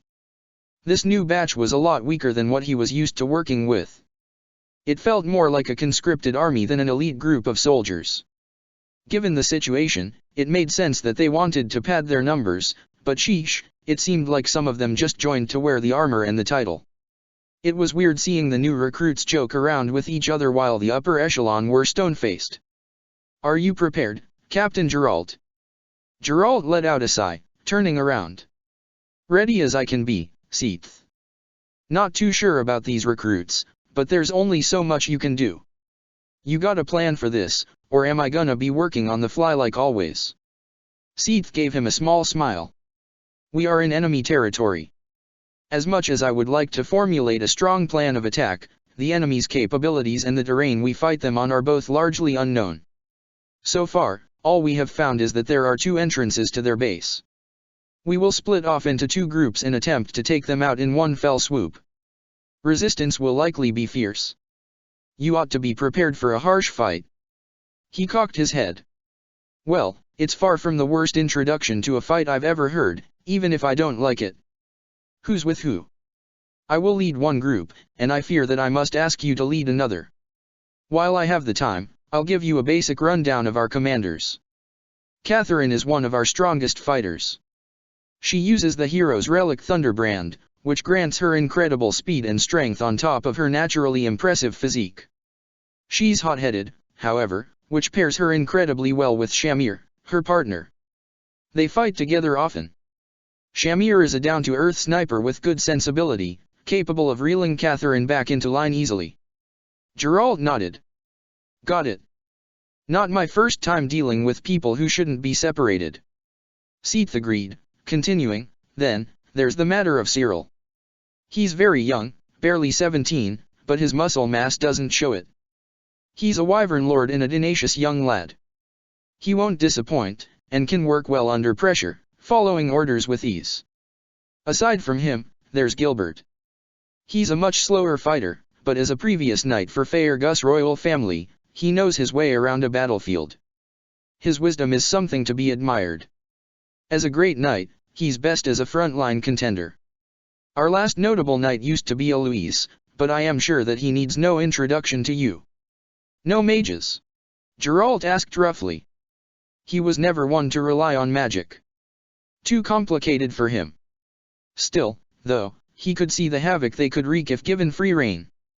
There used to be 2 more, but they have since defected to the Empire. Among our current commanders, there is only one Flame. She's a Grimoire specializing in white magic, and my sister. She'll be with me. As for myself, I am proficient in both axes and spears, and I work as a wyvern lord. His lips turned down a bit. He'd been working with these guys for a bit now. Chaos had erupted along the Adreshjalester borders because of these Agarthan guys, and it slowed them down a lot. He'd mostly stuck to his own mercenary group, but he'd seen some of them fighting, and honestly, he wasn't too sure about their chances at winning against a place swarming with the slithery bastards. Still, they would have to win. This was his best shot at getting his kid back. 2 groups of 4, that makes this simple, then. I'll take Catherine, Shamir, and Eloise. I've already got some experience fighting with them. You should take Gilbert and Cyril with you and Flane. I'm a bit hesitant to group up most of our axe users like that, but you said that you can use spears too, right? Might want to rely on that for this fight. That should give us the highest chance of making it through this fight alive. And I'd prefer to have strong backup by my side in case my arm gives out again. Seath smiled. Understood. That was what I would suggest as well. You've somewhat of a mind for tactics. I definitely wouldn't call myself a tactician, but you don't get to my age without picking up a thing or two. You just get skewered if you become stupid on the battlefield. Never understood these kids nowadays that just rush in without a thought. You know how hard it is to rein them in when they get like that. Gerald huffed. Seath gave a short laugh. I know all too well. It's something I've dealt with many times in the past. The pair simmered in nostalgia for only a brief moment before they turned serious. How much longer do you want to drag this out, Seath? The green-haired man looked off to the distance. Truthfully, I am somewhat afraid. I do not want to let down Lady Rhea, but this foe, they may be beyond us.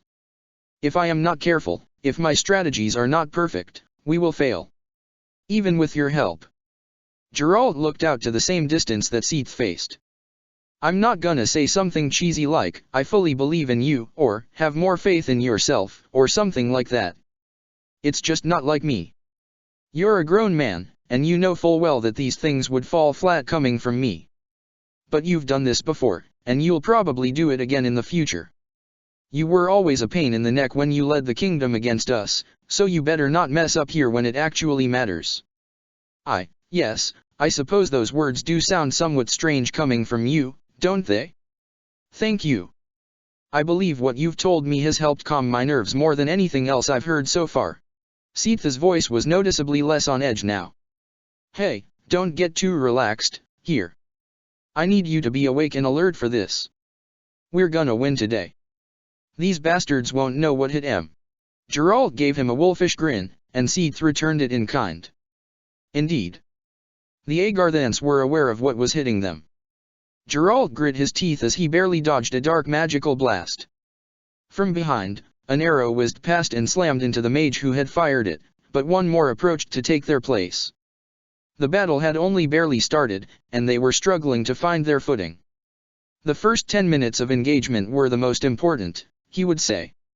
But while those 10 minutes were important, it was just as important to look at the battle in segments.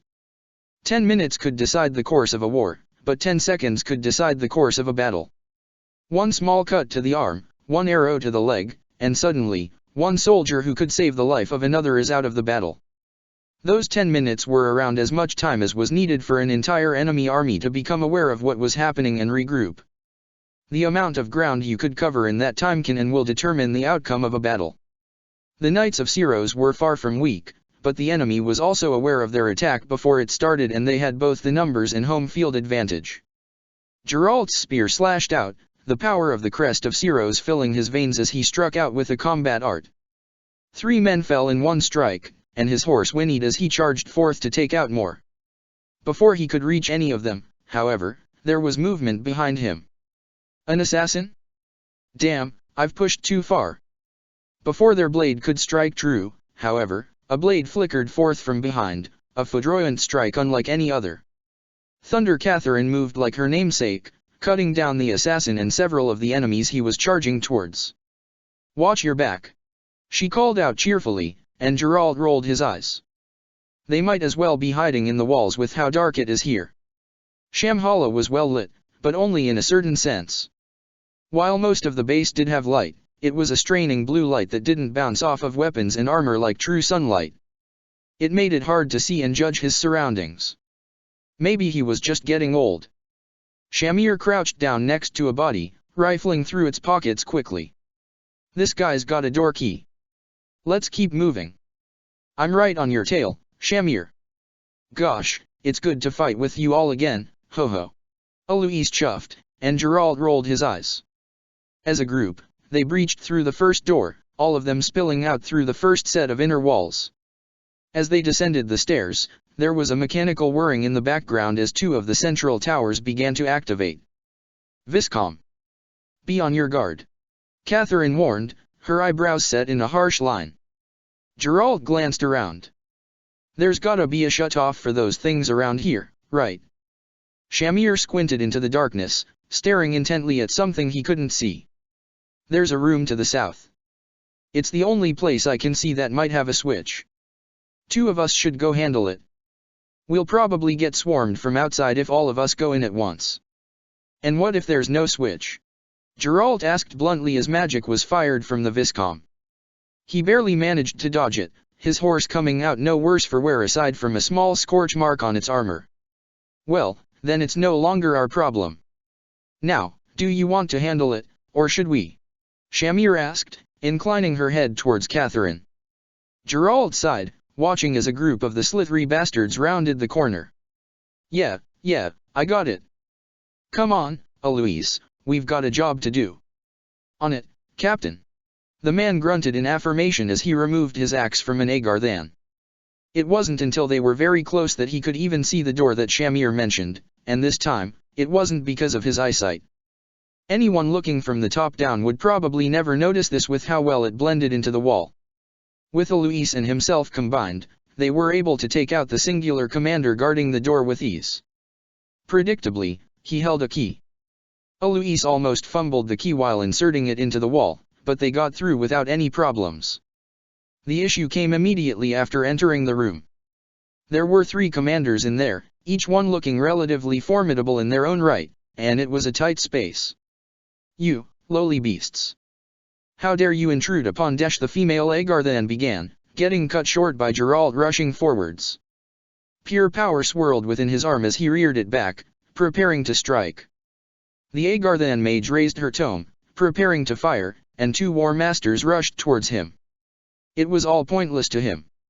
With a loud roar, the crest of Siros flashed behind him, and his lance swept outwards. The 2 war masters fell instantly, and the mage barely dodged his attack. Not your average run-of-the-mill grunt, huh? Guess you must have something to do with those Viscom. Geralt mused aloud, covering for the fact that his arm stung like all hell after pushing it that hard. I am Pitacus. I cannot fall here. I will not dash. An axe came down on her back, and Geralt blinked. Eloise gave him a chipper smile from behind where her body lay. In the distance, the whirring sound of the Viscom faded, and Geralt breathed a sigh of relief. Looks like she was the one powering those things this time. Well, I'm not gonna look a gift horse in the mouth. Let's get moving. They hadn't been gone long, but both Catherine and Shamir looked banged up when they returned. They had their hands full, from the looks of it. Hey, good going out there. Where to next, Captain? Catherine panted, swinging Thunderbrand over her shoulder casually, as though she and her troops had not just been fighting for their lives. Just keep pressing onwards. We can't let up the attack. Geralt ordered, gripping his spear just a little bit tighter. Geralt wasn't too particularly concerned about their chances in this battle. The way he saw it, right now it was about 50-50ths. Not great odds, but it could have been a lot worse considering the situation. When they turned the corner, however, he revised those odds to 20/80ths, not in their favor. Staring down a Titaness and a fully prepared squadron of mages would do that to a man's confidence. Fall back. Geralt barked. It was just in time.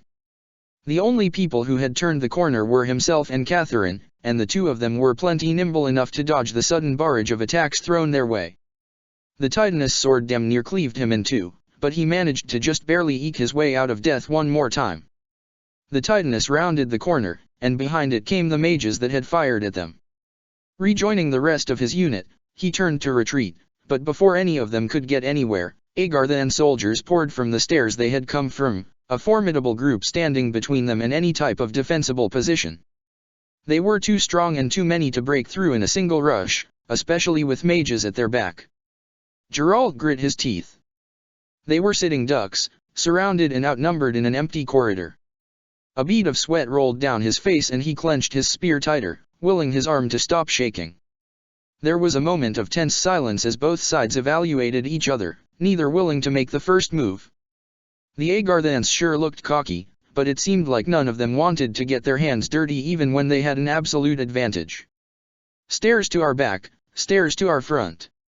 Can't beat the Titaness quick enough, and it's too fast for all of us to get around unscathed. The mages are a massive problem. None of us can take a dark magic blast and act like nothing happened, and they're just hunkered down behind their wall of metal. There are a lot of close-range fighters at the stairs to our back, but if we turn our backs, we'll just get skewered by the Titaness. Can't rely on help, either. Damn it, is this where? Captain, Alois spoke softly. Geralt couldn't bring himself to respond. Catherine let out a short, almost disbelieving laugh.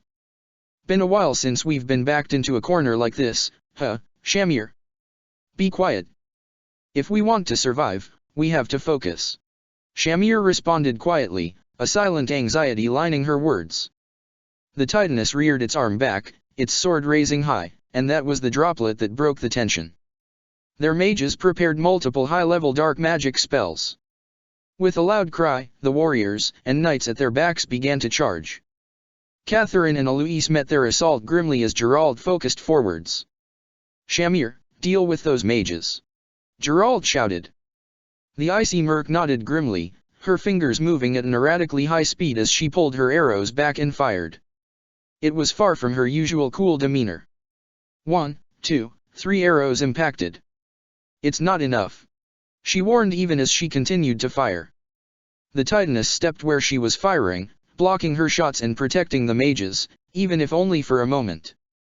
Its sword came down, and Geralt's spear met it. Power met power, but mechanical might will always have an edge over blood and bone. Geralt's blade was the first to bend, being forced to dodge back in fear of losing his weapon, or his arm, entirely. The limb spasmed, and all he could do was look on desperately, praying that he would be enough for this. He had to be enough for this. For Byleth. And then, the mage's spell completed, and dark magic coalesced in the air. He risked a glance behind him. Catherine and Alois were still fighting the group at their back. The enemy numbers had fallen by maybe a tenth at most. Not nearly enough. It would have been foolish to expect more, to be honest. Nobody could defeat a squadron nearly 5 times their size in the time it took for a mage to cast a single spell. The dark magic seemed to press down on his lungs, and he hadn't even been hit by it yet. Damn, he hated mages.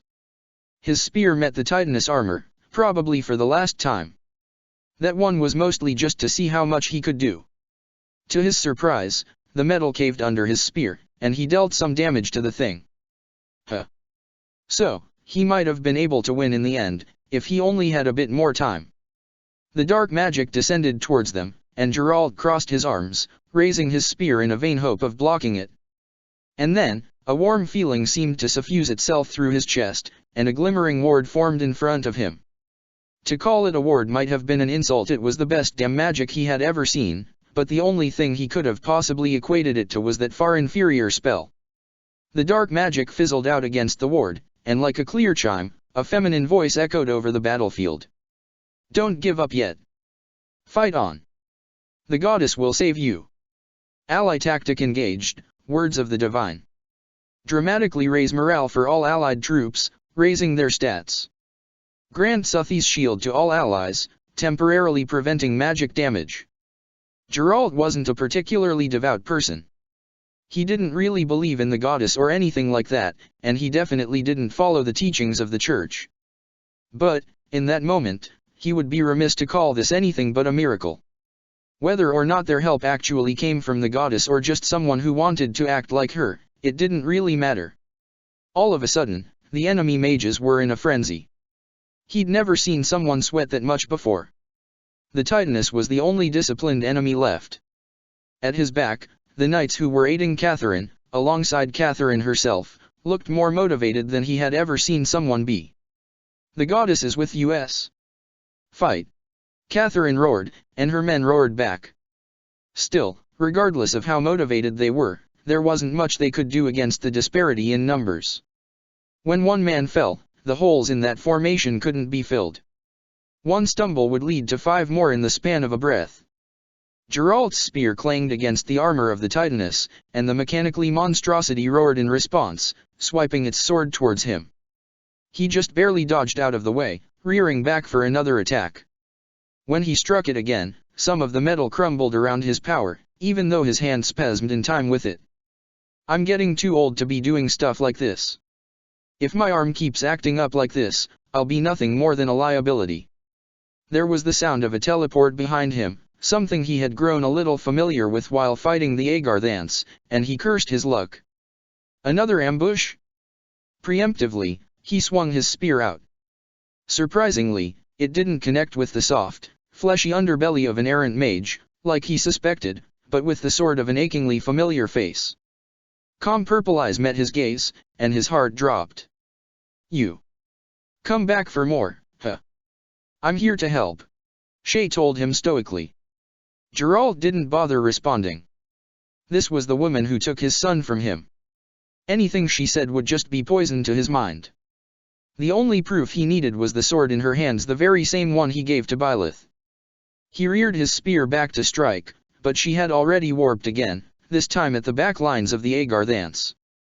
Her sword moved at an abnormal speed, cutting down what should be her allies with ease. Geralt grit his teeth. Whatever ploy she was making here, whatever she thought she was doing, he would put an end to it.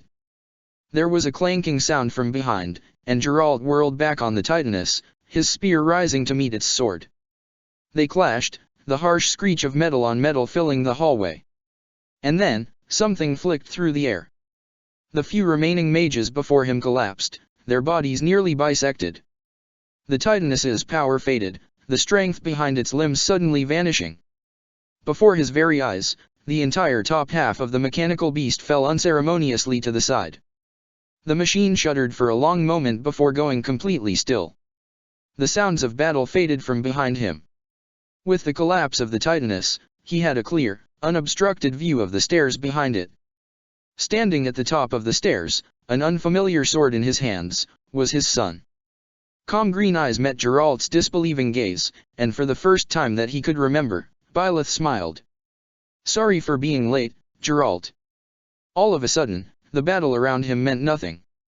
Geralt dismounted his horse in a single, fluid movement, and he bolted up the stairs in 4 great leaps. Byleth didn't stop him as Geralt pulled his son into a bear hug, holding him like it was the last chance he would ever get to do so. You scared me sick, boy. You're gonna give your old man a heart attack one of these days. His voice was wobbly as he spoke, the words barely loud enough for Byleth to hear. His son returned the hug and spoke quietly. I missed you as well. There were things that I had to do. I went and saw Mother. Geralt froze up for only a moment, reluctantly pulling out of the hug to look his son in the eyes. The sounds of fighting had completely stopped behind them. You saw Citrai? Byleth nodded, pulling something out of one of his pockets and presenting it to Geralt. It was a crumpled-up flower, pressed and matted from what was likely days and days of travel. Still, the shape of it was unmistakable. We share the same taste in flowers, it seems, father. Geralt let out a short laugh, trying to keep tears from falling. No, that one's all from your mother. I would never leave flowers she wouldn't like. Byleth nodded, looking peaceful. When this battle is over, please tell me more about her. I've gone too long without knowing. Anything you want, kid. I've been meaning to tell you that for a while, anyhow. Just, the right time never came up. Ah, don't mind me. We have a war to win here. And you will need to tell me what you've been up to later. Byleth nodded, his small smile fading and turning serious once more. Understood. Father, for now, please treat Shay as an ally. I wouldn't have made it this far without her. He glanced down at the scene of the skirmish. Shay was currently in a heated argument with Catherine and Shamir, hands up in surrender as they grilled her. Right. I'm not letting what she did to you go, but I can play nice for an hour or two. Byleth nodded appreciatively. My thanks. May I take command, father? You wanna take command for something like this? Be my guest. I'm getting too old for all this crap, Geralt relented easily. The pair descended the stairs, and it was only their arrival that broke up the argument going on between the three women. Alois wisely watched from the sidelines, eyes going wide when he noticed Byleth. And I'm saying that I wasn't in my right mind when I did that. I can't exactly ask for forgiveness, but I also don't want to be killed over something that I literally could not control, Shay was arguing. Byleth spoke first. Shay. I've been given command. The purple-haired mercenary turned to Byleth, giving him a bright grin. Great. Could you help me out here? I kinda need you to back me up. His son responded almost automatically, saying, whatever she said regarding me is true, unless it's something about rocks, in which case it's likely astronomically stupid. Man, you just won't let up on that, huh? Catherine was the first to speak.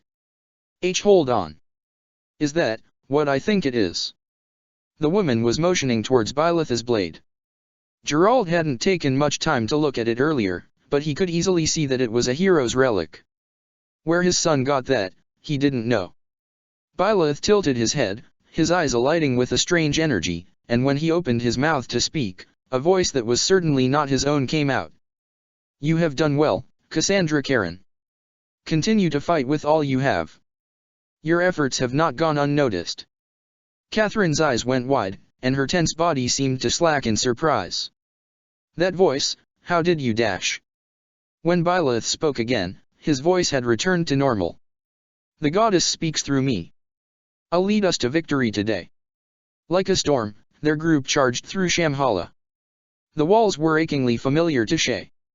She was the navigator and the strategist. She disrupted the enemy lines with her shadow flash, she drew attention and cut down stragglers. Honestly, she was probably doing more than Byleth, and he was single-handedly sending half of the Agarthans to the eternal flames. Even though he didn't like the title, she could see how he came to be known as the Ashen Demon. Shay, you missed a mage. Byleth intoned quietly, and her eyes instantly snapped around the area.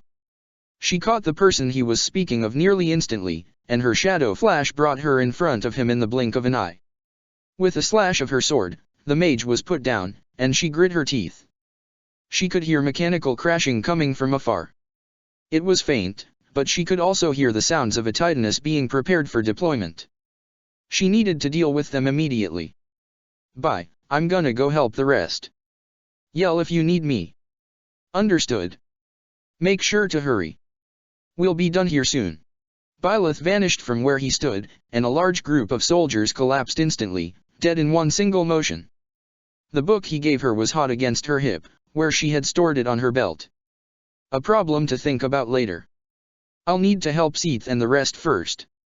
The fact that they're still fighting means that they're probably all fine. Her shadow flash brought her through the halls quickly. She cut down a soldier in between bouts of warps, bouncing between the walls with her incredible speed. Nothing was out of reach, and space itself was just something to be tossed to the side to reach her destination faster. She found the group of knights beleaguered and weary. They were surrounded and desperately fighting a losing battle. Cyril was darting around like mad, desperately keeping several Agarthan commanders away from Flayn, who was healing Gilbert at a feverish pace. Sweat poured down Flayn's face, and the worry on Seath's was palpable, even as he charged through enemy lines. She couldn't help them fast enough. Shay knew she was strong, almost unreasonably so, but she couldn't save everyone at once. It was a losing game. Looking at the situation from all angles, there was only one option. Her body flooded with power, and she tapped into her awakened form, Agarthan markings forming on her face. Stand down. Lady Epimenides commands you. The battle screeched to a halt almost immediately. Almost every single face that was fighting turned to look at her, Agarthan and knight alike. She gulped, forcing her composed mask to remain. Slowly, she stalked forwards, and although they kept their weapons raised, the Agarthans backed off from the knights. Seath was breathing heavily, a grimace on his face. Shay. To think that we would meet like this once more. Be silent, Sikal.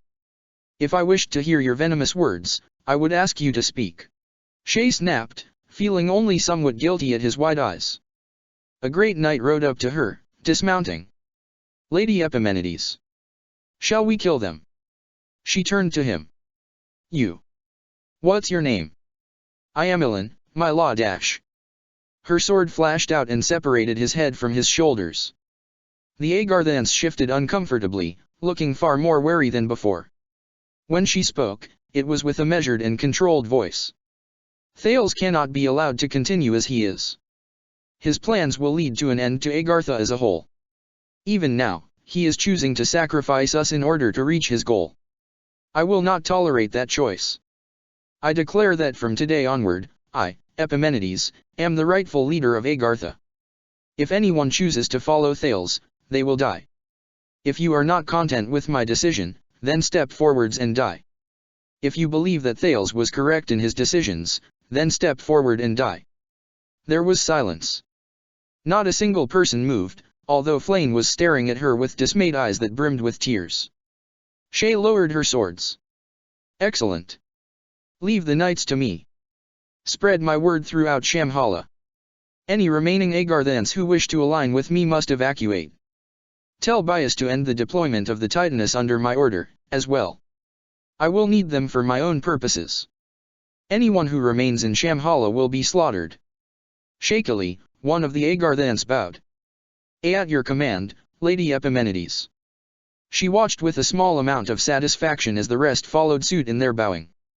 Hastily, they fled the scene, leaving just herself and the knights. Shay let out a long sigh, letting her power fade from her body. Only when she was satisfied that they were completely gone did she turn back to her friends. Sorry about that, guys. Whoa. Shay hastily leapt back, avoiding an axe strike from a now recovered Gilbert. I won't allow you to sully Fairgus' name any further. The old knight hissed, anger suffusing his entire being. Whoa, calm down. I'm on your side, I promise. That was just an act. I just needed them away from here. Shay frantically assured them, waving her hands in front of her. As a show of peace, she even dispelled her sword, allowing it to fade away into nothing again. Seath stared at her warily. That is Byleth's sword. What have you done with him? I haven't done anything with him. He's here, somewhere in the center, right before the chapel. That voice you heard earlier, the one that sounded like the goddess? That came from him. I don't know how, but he holds Suthies within him, so any questions you have, the two of them can answer. Just, lower your weapons, please. All of the knights before her looked shocked. He holds Suthies within him? Rhea, what have you done? Seath breathed, looking far more worried than awed. Look, you can choose to believe me or not, but I'm not your enemy. I'll tell you everything that happened once we get out of here, but for now, I need to go help Byleth. Wait here a minute, let the Agarthans do their thing, and then go fight. Their forces should be lighter and my cover will be safe, Shay ordered, forcing her eyebrow to smooth out, trying not to let the stress affect her too badly. Too many blades had been pointed at her for her liking today. Without waiting for a response, she flickered away with the shadow flash, moving through the halls quickly. She hadn't been gone for all too long, but when she returned to Byleth's side, he had cleared out all of the enemies in front of the chapel. His blade was covered in blood, and the knights behind him maintained an airtight formation, vigor in their forms and outright joy on the faces of many. Welcome back. Are they all safe? Byleth intoned towards her, his blade wriggling. The blood seemed to fall from it before her eyes, and she could only watch for a moment, transfixed. Yeah, everyone's fine. Scared a bit, though. Had to use some of Epimenides' clout to call off the Agarthans. Shouldn't be getting any more Titanus incoming, at least. She told him, resummoning the sword she had dispelled earlier. He nodded. Excellent. We should win this battle handily, then. She snorted. Was there ever any doubt in your mind, with both of us here? I would be more surprised if they managed to injure us with this display. He responded airily, giving her a small smile. From behind Byleth, Gerald sighed. All right, you two kids, quit the blabbing. Can't believe I even need to say this to you. You used to be so quiet. Something similar to shame crossed Byleth's face, and he turned his head to Geralt. "My apologies, father. You're right. We should get moving." They approached the chapel swiftly, wariness filling Shay. "Be careful. Thales is probably in here. He's gonna lead with something absurd. Remember fighting against Epimenides? She was strong, but Thales is stronger, especially when he's prepared." Byleth nodded. "Understood. I'll end this quickly." As one, with the knights at their backs, they breached the doors to the chapel. From his throne, Thales sneered down at them from afar. "So, you have finally shown yourself, Felstar, or should I say, Suthes? I will ensure every last drop of your blood is spilled to fulfill the mission of Agartha. Axe to your left." Two mages hiding in the wings. Byleth warned airily, and Shay reacted instantly. She leapt to the side, avoiding a harsh strike to the side, and she retaliated quickly, her swift strikes rending the fool he dared to try and attack her. Byleth engaged a sword master in front of him, dismantling his attacks and soldiers with ease.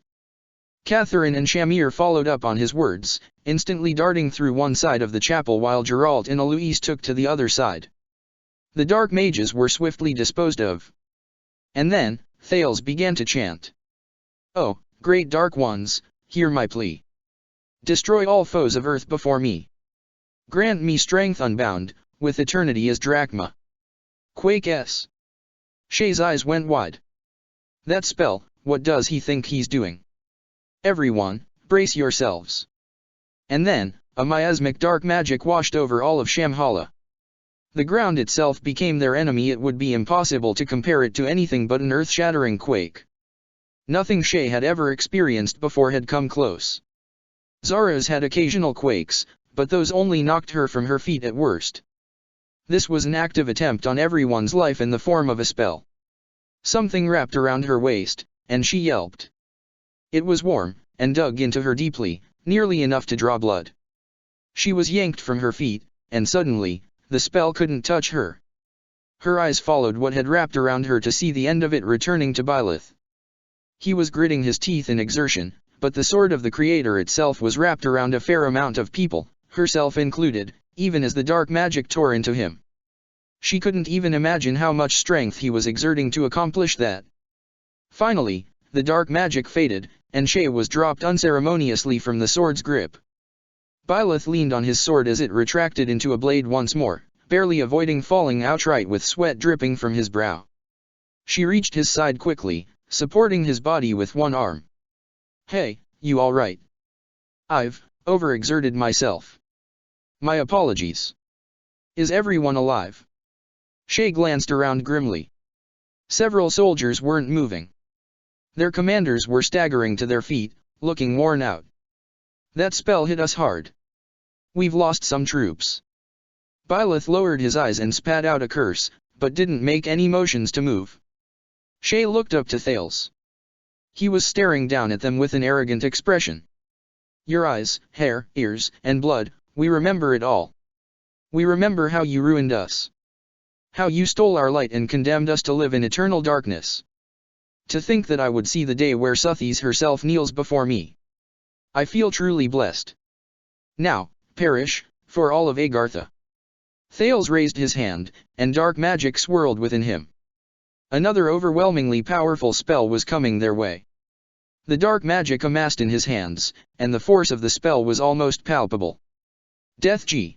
Thales roared, and a substantial ball of dark magic approached. Determined, Shay pulled herself to her feet, her swords in her hands. Tapping deep into her soul, she forced out the last dregs of her power, allowing it to flood her being once more as she forcibly entered her awakened form. It would have a massive toll on her energy, but she needed it in order to win. With a short shadow flash, she was before the approaching death spell. And then, she slashed. Her swords struggled against the oncoming spell for only a moment. Fueled by her power, she cut through, the death spell fizzling out into nothing in the open air. All was silent for a moment as she landed and stared up at Thales, fury in her eyes. "Ah, so you are Epimenides. I've heard rumors that you had returned, and of course, that you had killed Solon. I had no idea that you would be pitiful enough to side with the Felstar, especially after sacrificing one of my minions to drag her vessel to Zaras. Thales didn't look angry over the loss of Solon, merely perturbed that Shay stood before him now. What do you think you're doing, Thales? Quake isn't a spell that you can cast without repercussions. Are you truly throwing away your immortality to gain a chance at defeating the Fell Star? Shay asked, a growl to her voice. She didn't know why this made her so mad. The anger was almost unreasonable. All things are permissible, Epimenides. You, of all people, should understand. Thales looked peaceful, despite what he was admitting. All dark magic had a cost. Quake would kill any normal human who cast it instantly. Those with a crest could likely retain a few years of their life. An immortal Agarthan could sacrifice that immortality to cast it. He could have dramatically wounded, if not killed, every person in the room if Byleth hadn't lifted them from the ground with the sword of the Creator. Not only did Thales sacrifice his immortality casting Quake, he sacrificed a good portion of a human lifespan casting death. It was as though he didn't intend to see tomorrow. She just quietly shook her head. Whatever. Your choices aren't my business. If you're truly going to give up on Agartha, then that's fine by me. I'll just take you down here. Shay raised her swords and leapt. This one's for you, Dimitri. I only have until my awakening fades to beat him, but I'll make it count. Thales met her sword strikes with a careful, practiced guard from his own blade. He sneered at her, and with a firm shove, she was back on the platform of the throne. The space to fight was small, but it was plenty large enough. Shay struck forwards with nigh untraceable blade strikes, reflections of her blade being the only way to track it with normal eyes. Thales, however, was not normal. Despite being an incredibly powerful mage, he was also incredibly skilled with his blade. That didn't mean that he could keep up with her. Slowly, damage began to accumulate on his body. With a loud roar, a barrier formed around Thales. Shay's blade clanged off of it, and she staggered backwards from the ringing in her arms. You are not Epimenides. Have you consumed her? Shay smirked. You're right on one thing, I'm not Epimenides. I wouldn't say that I consumed her, though. We were partners, through and through. I was the only one to be by her side, the only one to offer her companionship. If her power is mine, then it was because you failed to provide for her. Your society is failing and flawed. You've led through fear for so long, pushed through life with only spite. The light you search for so desperately is warm, but only when you have someone to share it with. Being alone, standing above all things, is the most devastatingly sad existence of all.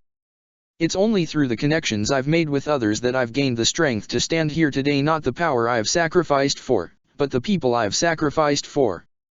Dimitri taught me that. Faerghus taught me that. Even the one you hate the most. Byleth taught me that.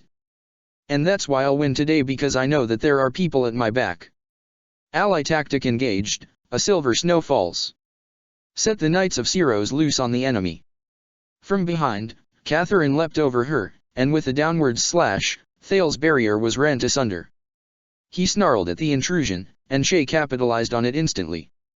She launched forwards, slashing out with her swords rapidly and carrying Thales backwards, slamming him into the throne. A large wound had appeared in his stomach from her attack, and he dazedly raised his hand, preparing to cast death. Before the spell could complete, however, an arrow slammed into his hand from below. Shamir gave her a weary thumbs up, and Shay nodded in return. Thales wasn't done, however. She was kicked from the throne with a vicious strike. Before she could get up, he was upon her with his sword, raising it to put her down for good. Before Thales' blade could connect, an axe slammed into it, casting it from his hands and sending it scattering down the steps of the throne, now forever out of his reach. Thales grit his teeth, but Shay could only stare up gratefully as Alois shouted, "Now, Captain!" From behind her, Gerald shouted back, "Already on it, Alois!" A spear instantly impacted into Thales' shoulder, sending him flying backwards. Once more, he slammed into his throne, this time pinned by the spear. The power within Shay was flickering like a flame standing before biting cold winds. She propped herself up with her sword. Thales conjured up one final barrier. It wouldn't be enough. One final attack. I'll end your grudge with this. With 2 blades in hand, Shay reared her arms back, infernal energy filling her being. You're done. With every slash, waves of energy erupted from her sword, slamming into Thale's barrier. He cried out with each one. As she struck, momentum grew, and a storm of dark magic grew around Thales, and that was her time to strike. Shay leapt into the air, the last of her strength filling her, and she struck out with both swords. An explosion of energy erupted around the throne, and Shay landed ungracefully, barely caught by Eloise. Slowly, with the larger man's help, Shay pulled herself to her feet. Supporting herself with her sword, she approached the rubble of the throne. Below the rubble, she could see Thale's body. He was still wheezing lightly. She moved one piece of rock, exposing his head. A large swath of blood had sprung forth from it. He wouldn't last much longer. Shay let out a sigh. Why did you do it, Thales? I know you wanted nothing but the best for Agartha, even if you went about it the wrong way. Thales let out a wheezing laugh. Blood trickled from his mouth, stark red against pale white skin. Too late. She blinked. Huh.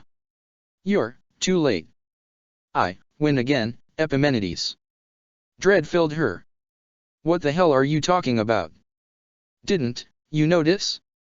Half of Agartha, gone. They're with him now. Speak plainly, you bastard. What have you done?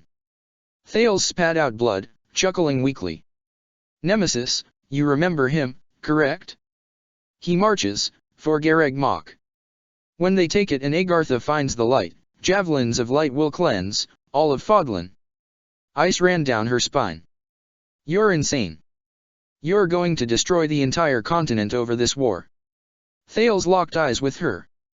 Gareg Mach is safe. Agartha must survive. We will find the light.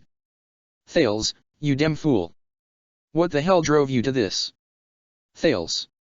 There was no response. Thales had gone completely still. Slowly, numbly, Shay stood, gripping her fists together tightly. There were steps behind her. Shay turned to meet them. Byleth had ascended the stairs. What's the situation? He asked, surely noting the distress on her face. She bit her bottom lip furiously, panic slowly building in her. Thales was just a distraction.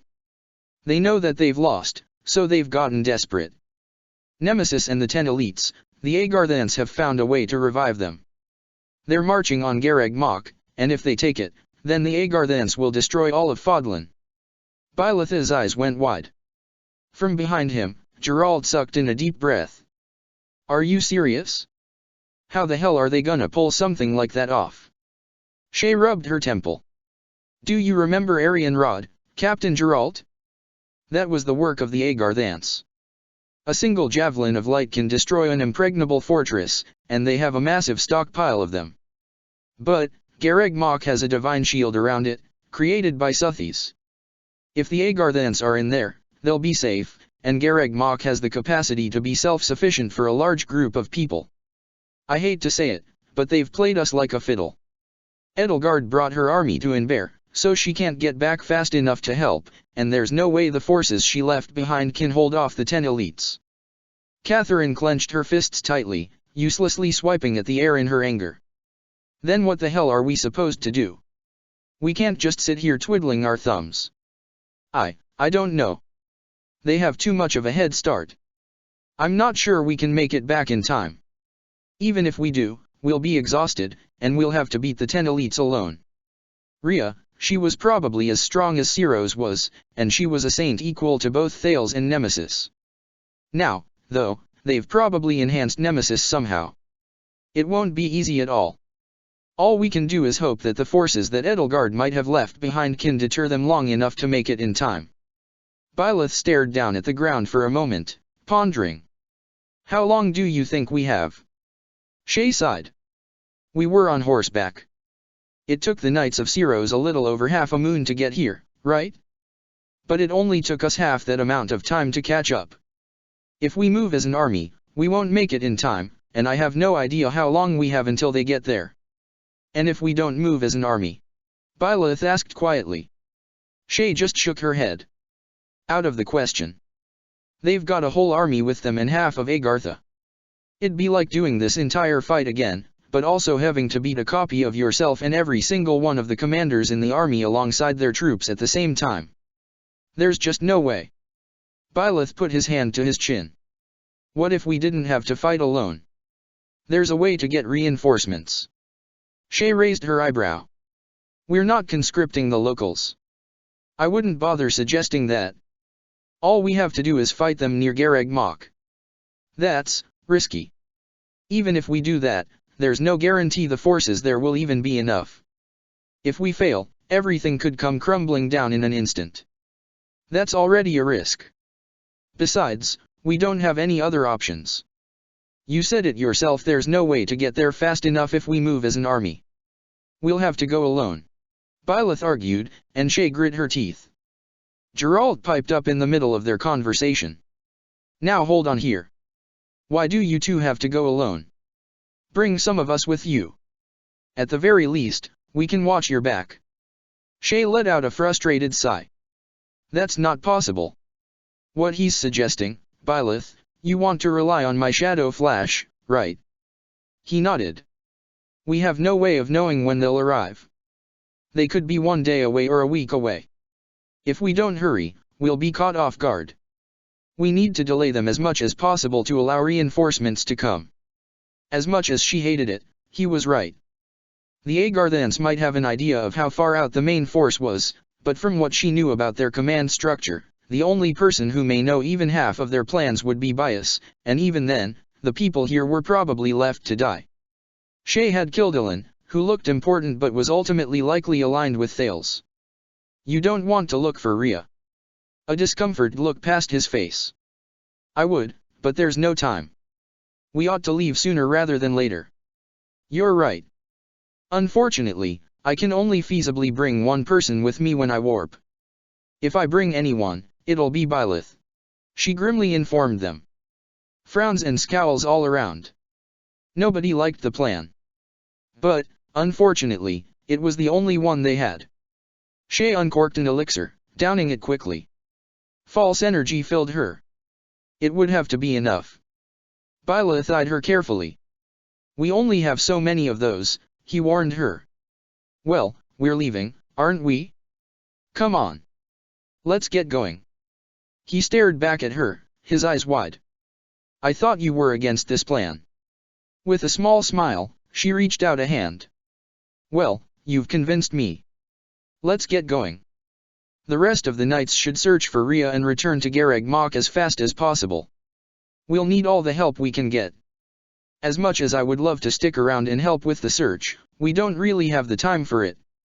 Byleth took her outstretched hand firmly.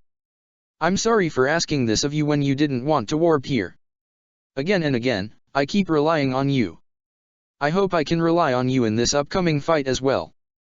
Exasperated, she gripped his hand a bit tighter than she needed to, if only to annoy him. I've got faith in us, you know? We're strong. Even if we stand against legends like the 10 elites, they're still just people at the end of the day. After all we've been through, if this is what kills you when even I couldn't, I'm gonna make sure you pay in the afterlife. Byleth's lips were parted just a small amount, enough to be noticeable. Finally, after a long moment, he grinned, the expression soft and rarely seen on his face. Right. Let's win, shall we? Before anyone could convince them otherwise, Shay warped, and they were off for Gareg Mach Monastery. Chapter 21, Amberdawn Profaned Perfection. The moon was just starting to fall when Edelgard found herself standing before the entrance to Shamhala. The mage that had transported her here was drained.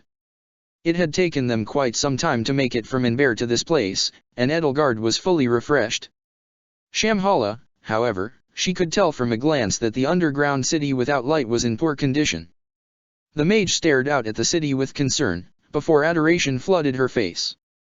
Ah, Thales must have been forced to go all out. He's likely dead. Lady Epimenides will rise from the ashes once more, and bring light to Agartha. Pure joy was on the mage's face. Seeing such an expression from an Agarthan sickened her. Edelgard's grip on Amber was tight. Where is Rhea? At the back of the chapel, in the center of Shamhala, there is a hidden wall. It's heavily reinforced. Nobody can open it if they do not possess the Crest of Flames. With his soldiers, Mycen has already cleared out any remaining Knights of Ceros that search for that beast. Nothing shall hinder you. Go now, and open the door to your destiny. Edelgard ignored the mage in her revolting words, stepping forth into the city. Immediately, the stench of blood hit her nose. Right from the entrance, there were several dead bodies, belonging both to the knights and the Agarthans. Slowly, she made her way through the city, working out unfamiliar paths and finding her way through previously opened doors. Not once did she encounter any living beings. The broken form of a Titaness startled her, but when it remained still, she calmed herself. After a short time, she found herself before the chapel. It was a grand thing, even in its state of disrepair. She entered, and found herself greeted with the smell of more blood. Not a single thing moved in the room. A fierce battle had clearly taken place here. Ascending the steps to the throne, she found it a pile of rubble. Beneath, she stared at the unmoving face of someone who had tormented her for years and years. Thale's face was not peaceful in death. It was twisted and contorted in pain. A fitting end for a monster like him. A hollow sense of relief filled her. They won. The Knights of Ceros were successful. They're weakened, and they're probably chasing after Nemesis. I can kill them if they get in my way, especially after 2 battles in a row like that. I've practically won this war, and I certainly don't see them stepping down peacefully. A quiet elation began to rise in her at the thought of finally building a free world, even if she felt frustrated that she would likely have to spill even more blood to reach that goal. She forced herself to smother that elation. She hadn't won yet, not only that, but she still had one final hurdle to cross. Approaching the back of the chapel, Edelgard laid a hand on the wall. The Crest of Flames stirred within her blood, and a rune appeared over the wall. It shifted, and with the groan of metal, the door disguised as a wall moved to reveal a room. It was sparse.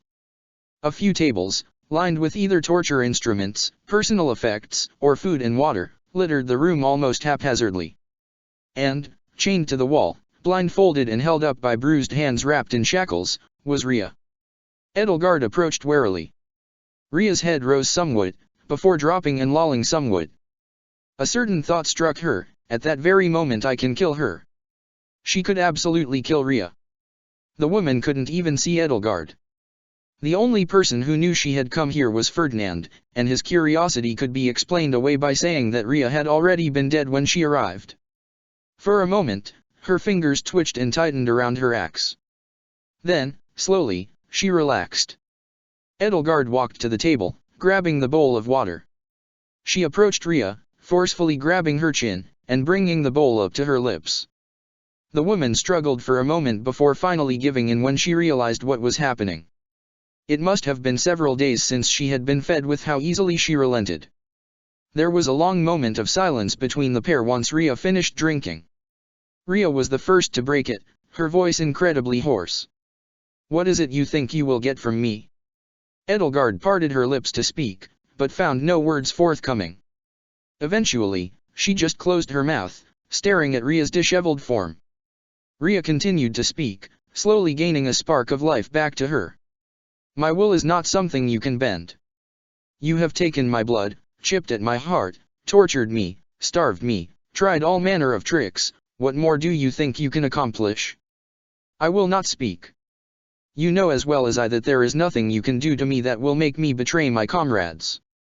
Her resolve is strong even in this state. Edelgard walked back to the table, grabbing something vaguely resembling food. A pasty, soup-like substance, likely filled with just enough nutrients to keep her alive, was what she fed Rhea. Spoon after spoon, she slowly fed the woman. As she did, Edelgard couldn't help but wonder what she was expecting from this. "I should just kill her. This is pointless." The bowl creaked in Edelgard's hands, and Rhea winced.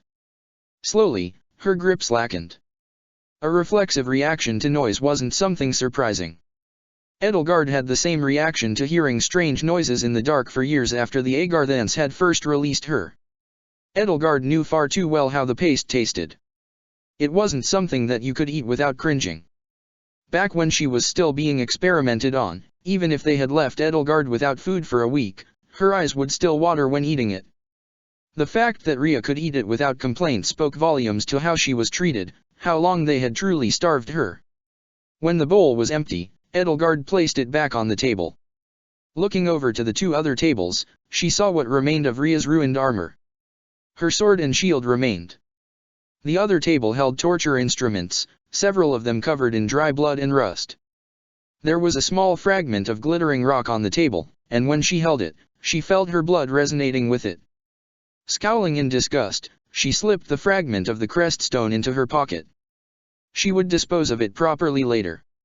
Standing over Rhea, Edelgard took in a deep breath. The woman seemed as though she was somewhat huddling in on herself, but she was still trying to hold her head up high. Slowly, Edelgard bent down and removed the blindfold. Rhea's eyes blinked and she cringed against the light, as low as it was. After several long moments, she managed to open her eyes and stare Edelgard in the face. There was silence between the two for a breath of time. Then, voice on the verge of cracking, Rhea spoke. "Are you real?" Edelgard nodded. "I'm real, not a replacement. Thales is dead, alongside much of Shamhala. The knights were here earlier, but they clearly couldn't find you." Something close to despair filled Rhea's eyes. "Ah. I understand. I was wondering why nobody had come for me in such a long time. They wanted you to do it." She went almost completely slack, staring up at Edelgard with dead eyes. Edelgard tightened her grip on her axe. "I can do it. She expects it now. She's ready. I'm not beheading an innocent waif, she's as much a monster as Thales. This is right. I can do it." Her hand refused to move. "Why are you holding back?" Rhea asked quietly. "Shut up." Edelgard snapped. Rhea recoiled as though struck, and Edelgard's hand gripped Aimer with crushing strength. Gritting her teeth, Edelgard collected her thoughts. "I'll ask her a few questions, then kill her. I should resolve everything before finishing it." "Why did you create the crest system?" Edelgard forced out through gritted teeth. Rhea stared up at her, uncomprehending for but a moment before her eyes softened. When Rhea spoke, her tone was soft and her voice quiet. "How much do you know about Nemesis?" "I know enough.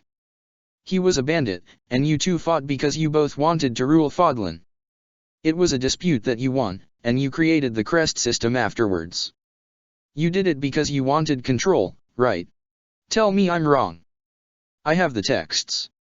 I know I'm right. Lie. Prove that I'm right about you."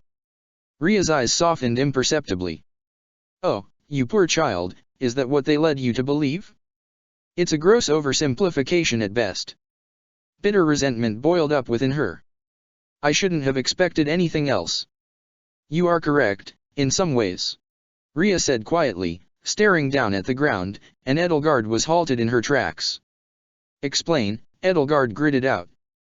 "I did want control, and I suppose Nemesis did want to rule Fodlan.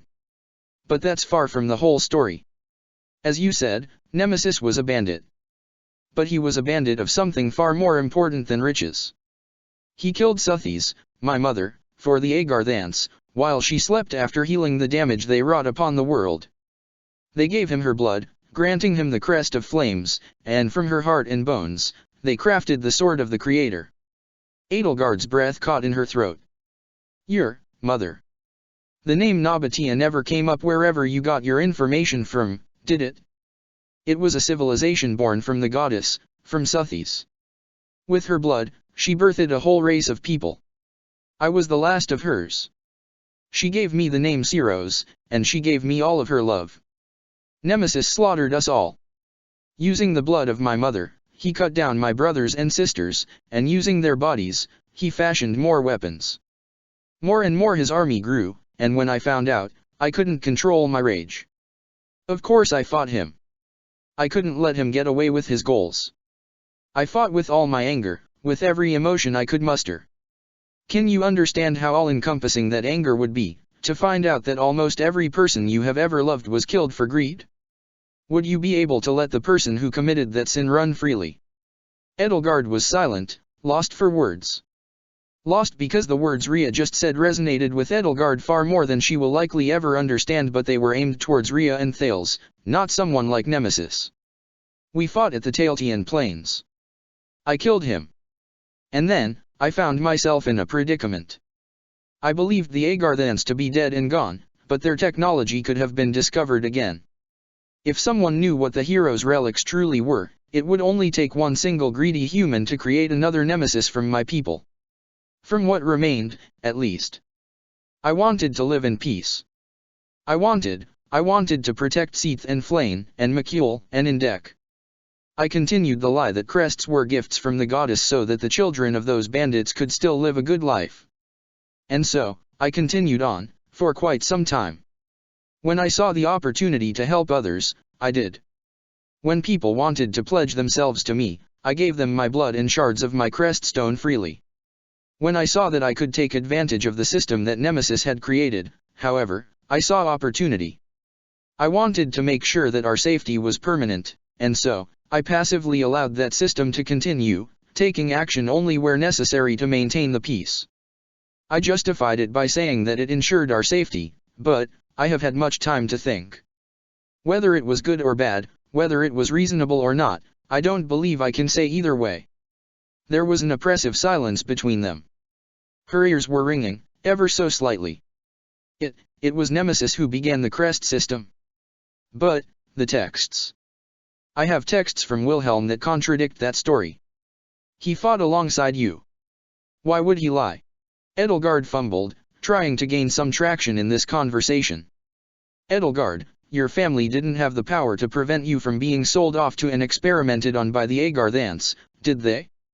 The story of the entire imperial family falling to plague, in hindsight, I can't believe I saw nothing wrong with it.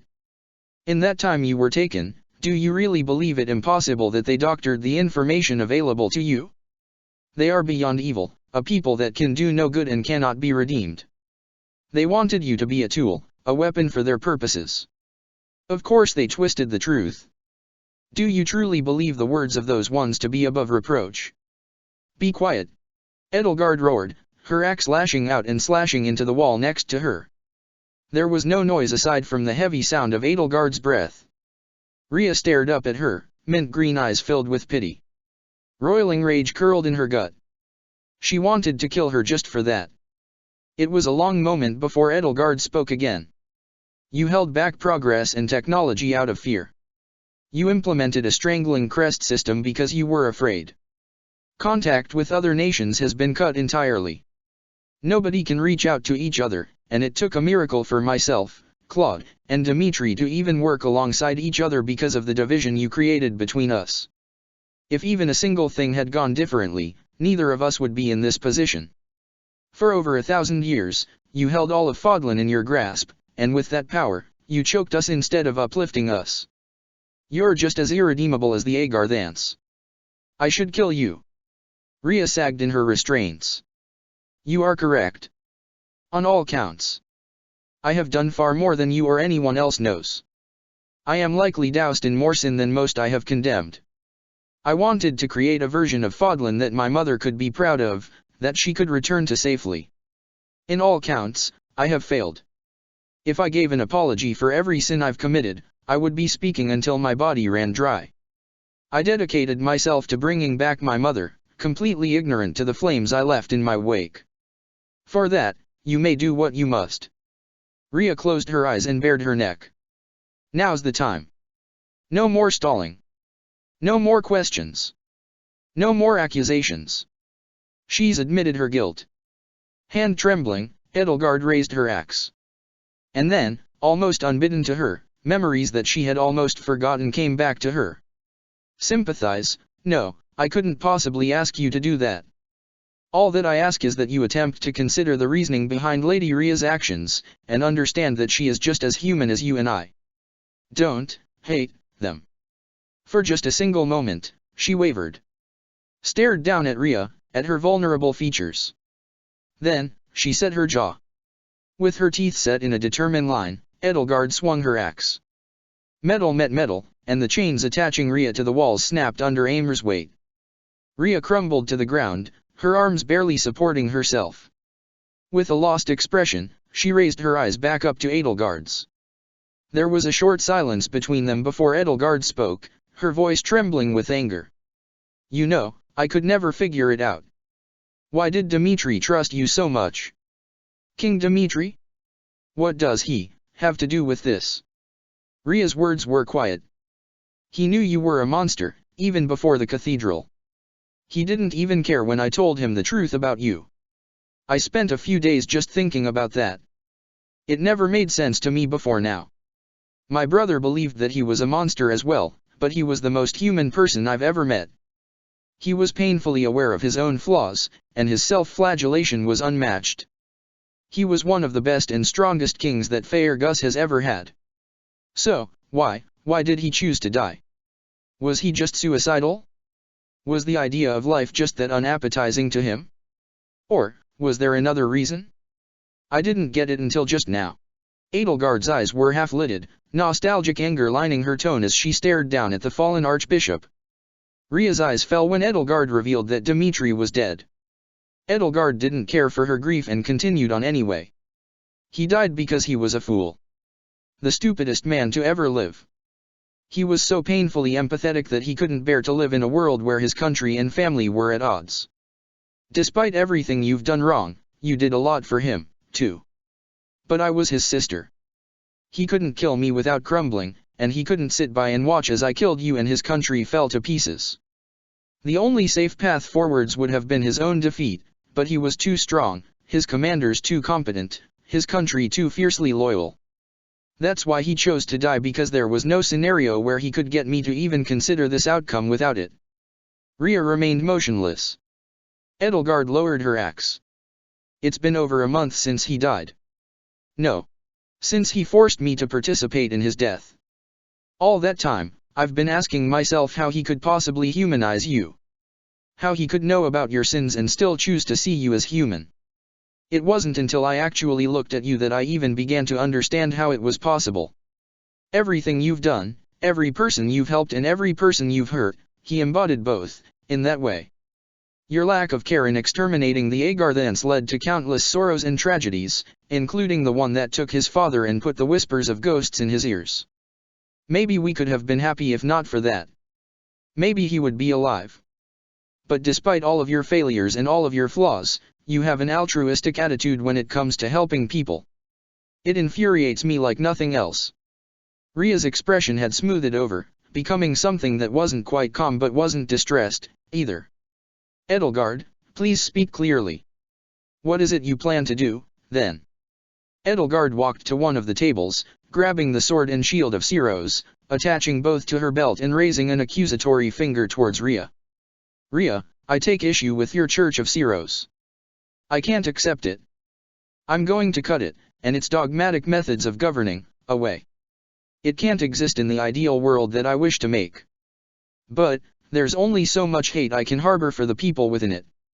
I don't want to spend the rest of my life hunting people down for their ideals, for their views on a goddess that may or may not have existed. I don't want that to be my legacy. As for you, I can't find myself accepting or rejecting you. I'll live a happy life if I never have to see you again, and to call what I feel for you hatred would be too light. But, that doesn't mean that I'm going to cut you down. I'm content to let you step down peacefully.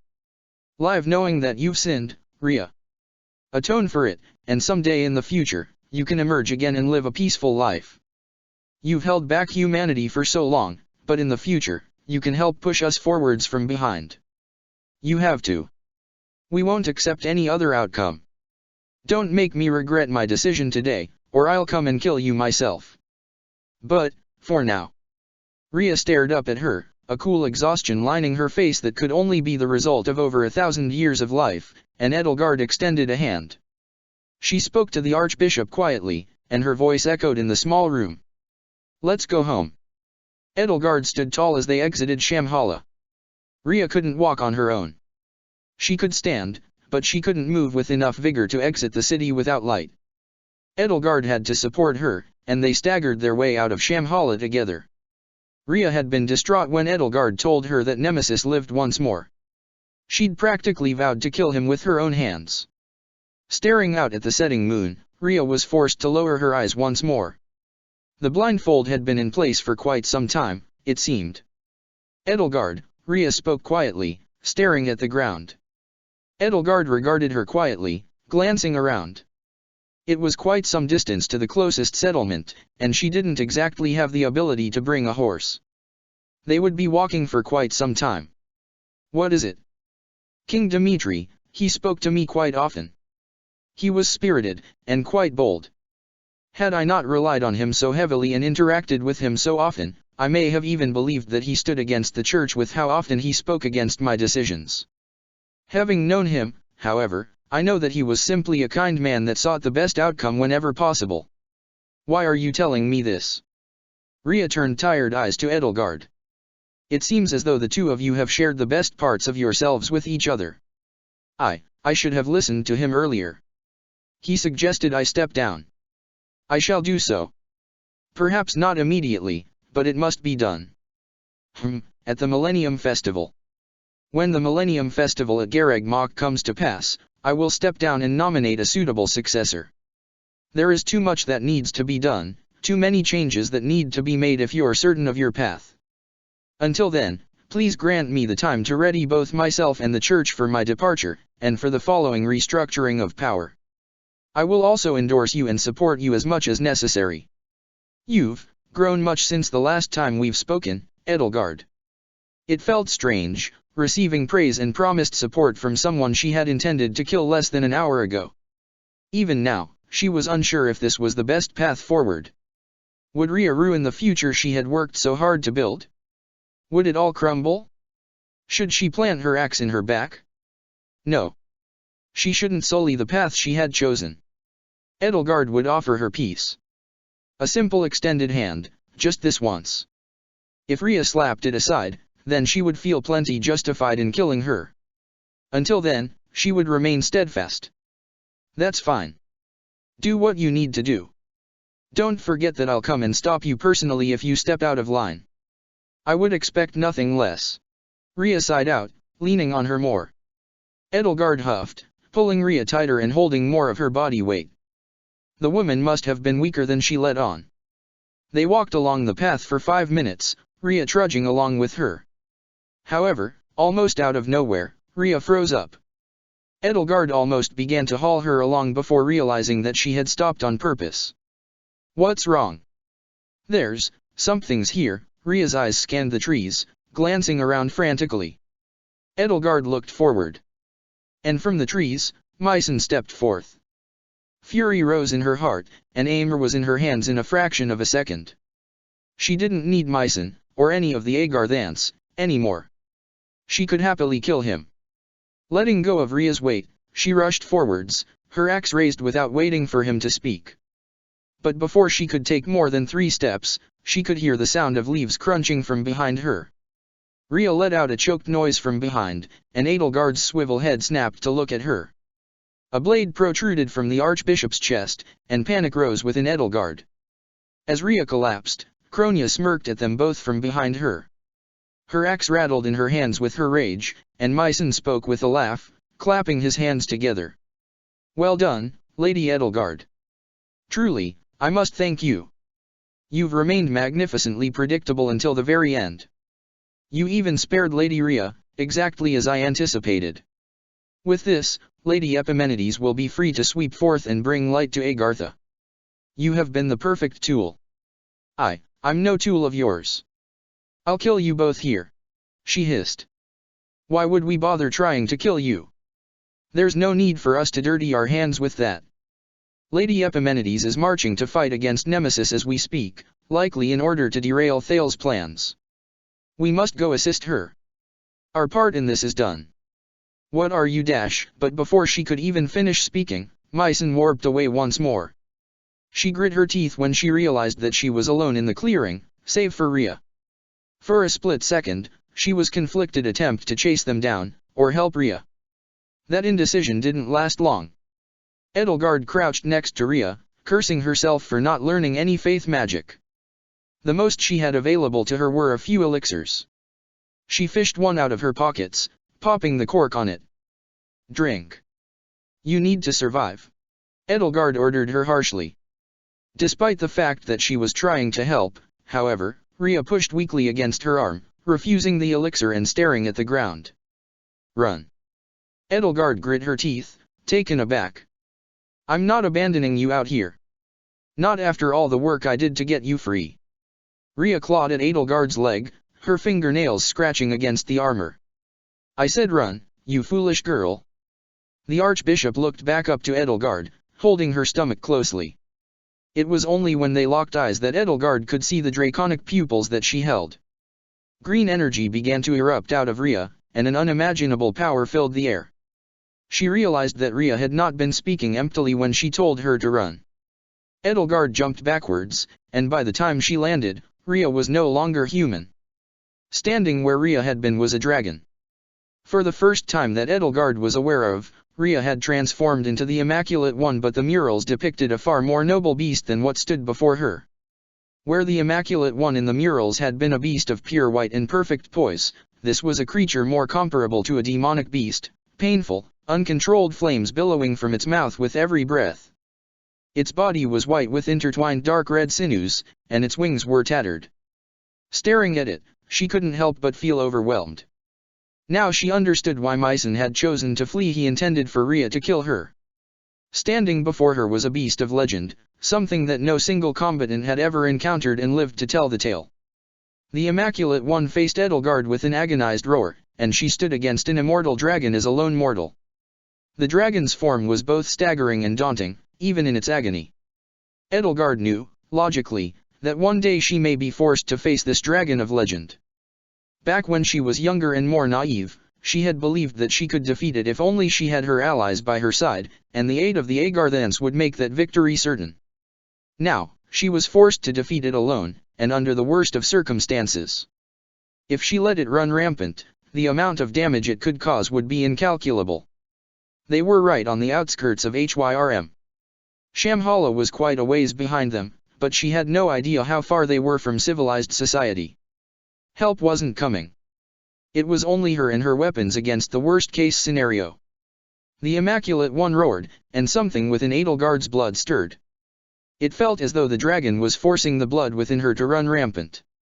With a cry of pain, her knees buckled, and she was forced to support her body with the handle of Aimer, planted firmly in the ground. Pins and needles erupted all across her skin, and sweat began to bead on her forehead. What's happening? Eventually, the pain grew nearly unbearable. Pain wasn't something new to her, but this was a unique sort of pain, something she had never felt before.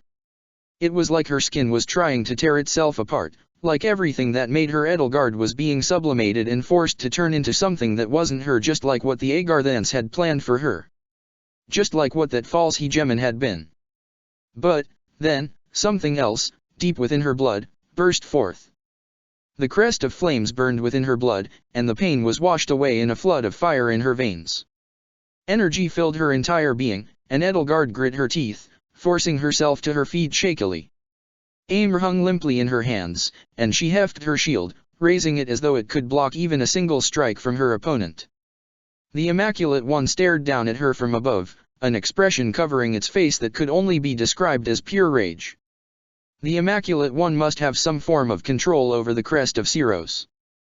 To think that my own blood could be turned against me, if nothing else, I finally have a reason to be grateful for that crest they've implanted into me. Slowly, Edelgard raised Aimer, pointing it towards the Immaculate One. There's no one to hear these words.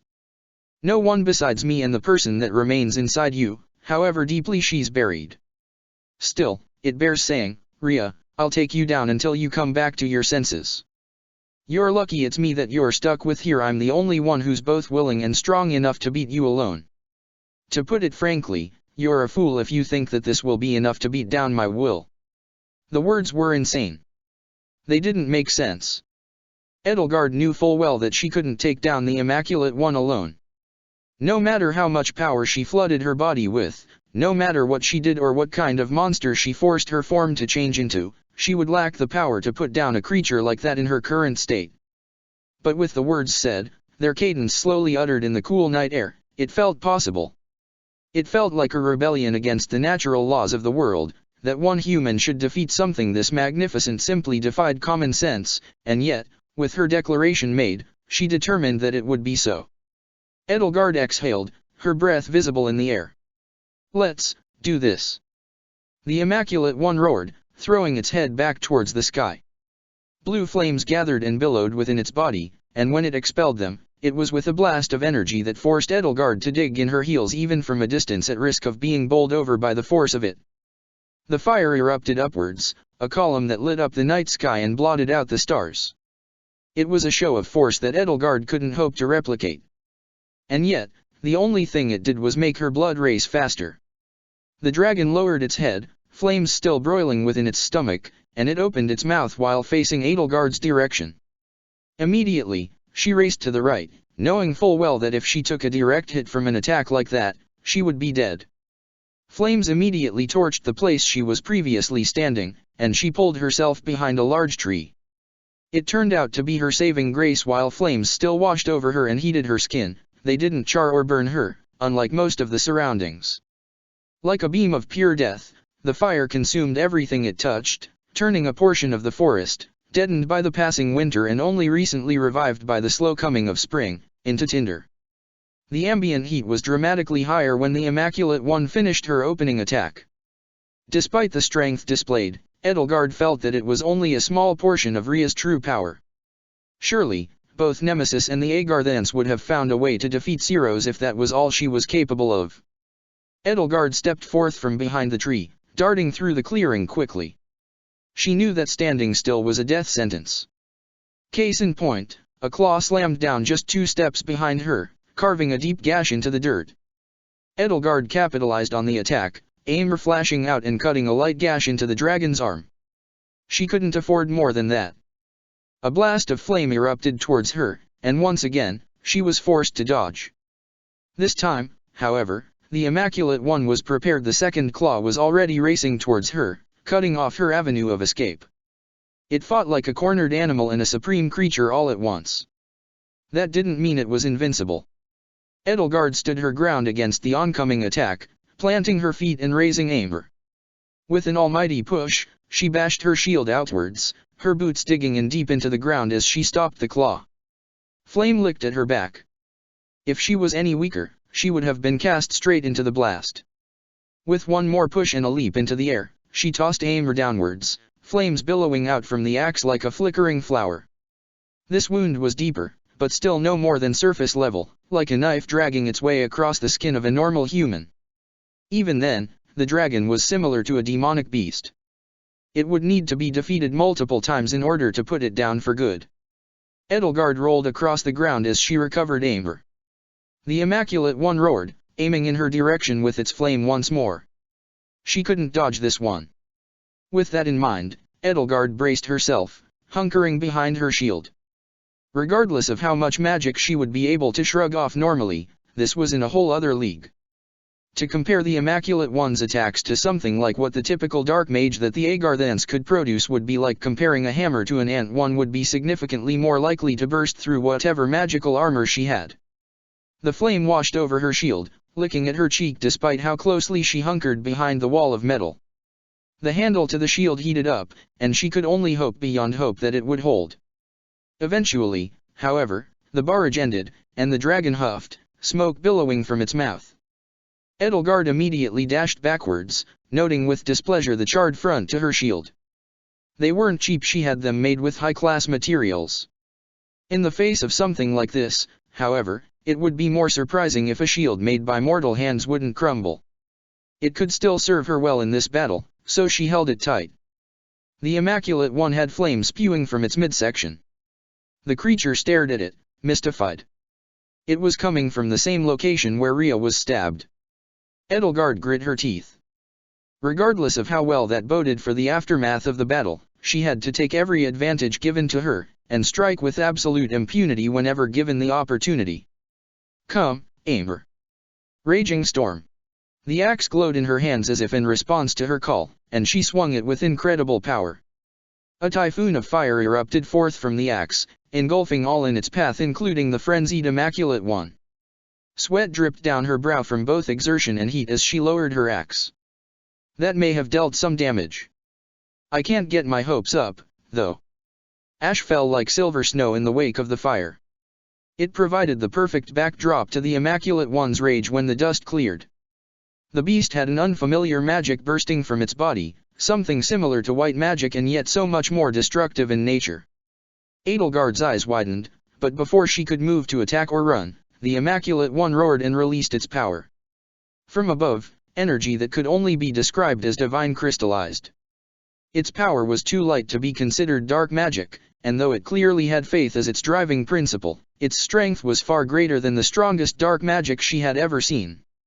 It was almost fascinating to watch the magic form into something corporeal, turning from nothing into a fully formed shape, with white coating the sky like how snow coated the ground in Faerghus winters. There was no single action she could take to avoid that attack. It was far too large.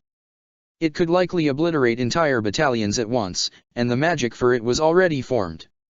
In fact, the Immaculate One was already moving as it was being cast. To suggest that a magic of this caliber could be cast at an enemy alongside a physical attack, how absurdly overwhelming. She found it difficult to believe that she could have defeated Rhea back in her academy days even if she had every soldier within the Empire at her disposal. Edelgard raised her shield just in time. The attack Hoarfrost, as she chose to dub it, slammed down right afterwards. Her arm screamed in pain from the force of the magic barraging her shield, and the vast quantity of errant magic that didn't touch down directly on top of her decided to explode against the dirt. Dust was swirled up from the attack, and the second she lost sight of the Immaculate One, Edelgard knew she would lose something valuable. And lose something valuable she did. The second the magic stopped, Edelgard risked a dodge backwards. It saved her life. Immediately after she moved, the dragon touched down where she was before, its claw dragging a massive gash into the land.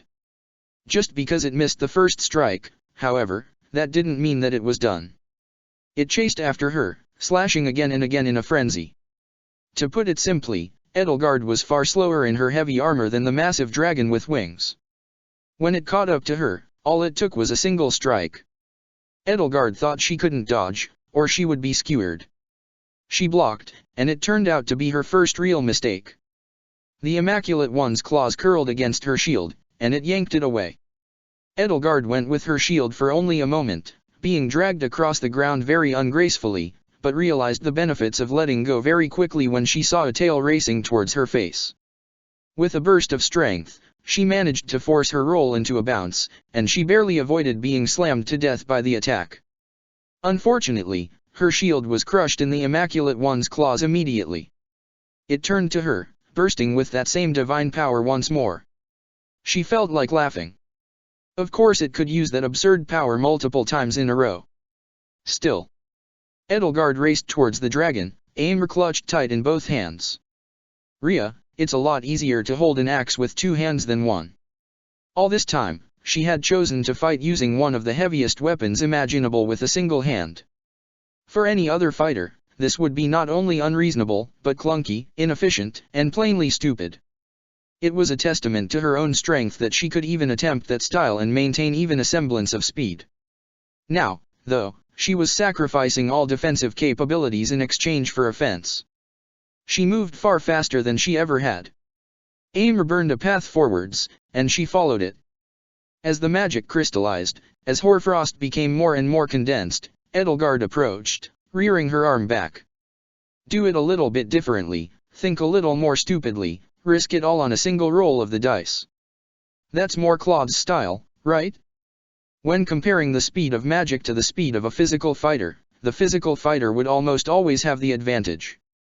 Most of the time, if a warrior is ever in range to hit a mage, the warrior is fast enough to just dodge the magic or close enough to reach the mage before it's even fired. Outstanding mages who can absolutely defeat a warrior at close range are the exception, not the rule.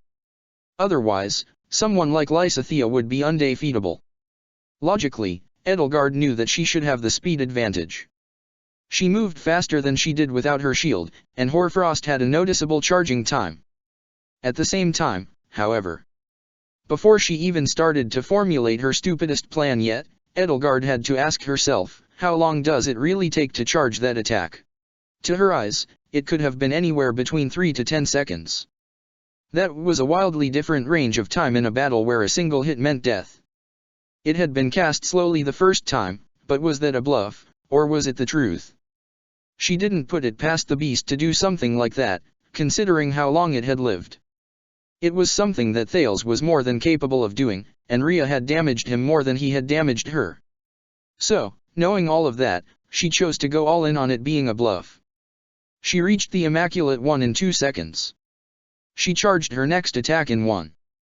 And Hoarfrost struck her in the next. The divine light pierced through her body easily. Blood almost instantly spewed from her stomach from the attack. It burned badly.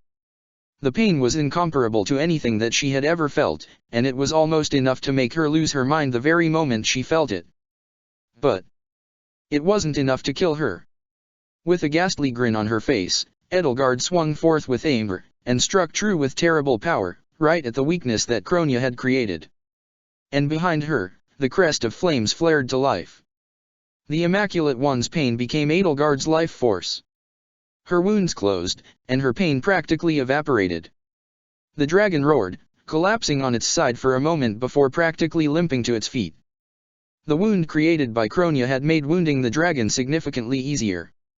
I had no way of dodging or interrupting that without knowing its timing, but if that plan didn't work, I was dead. There was no second option. Her armor was far weaker now. Taking a single direct physical hit would likely spell her death. In a battle like this, however, that was true regardless. Smugly, Edelgard wiped her mouth, even more red coating her glove. I told you, Rhea. I'll put you down as many times as I need to until you return to yourself. The Immaculate One answered her with an enraged roar, and Edelgard sighed. For once, I wish a conflict could be resolved the easy way. She hefted Aimr again, and went back to the battle. Edelgard once more adopted a more frugal strategy while she had plenty of energy and could fight for a long time with the power of her crests. That didn't mean that she could survive a strategy like that twice. For a tense few minutes, she played a game of cat and mouse with the strongest creature in Fodlan by far. It didn't attempt to use Hoarfrost again, instead relying on equally powerful white magic and physical attacks instead. Something about that interaction had made the dragon afraid, and she was determined to press that advantage until she could win. The ground was growing more and more destroyed. Any grass that once existed in the clearing was long gone. The surrounding trees had been reduced to stumps, and the thick scent of soot hung in the air. In the distance, more and more of the forest quietly burned. Edelgard's axe flashed outwards, meeting the Immaculate One's claws directly. It roared in pain as she struck, but she couldn't rest on her laurels. A billow of flames erupted forth towards her, and this time, Edelgard decided to break the formula.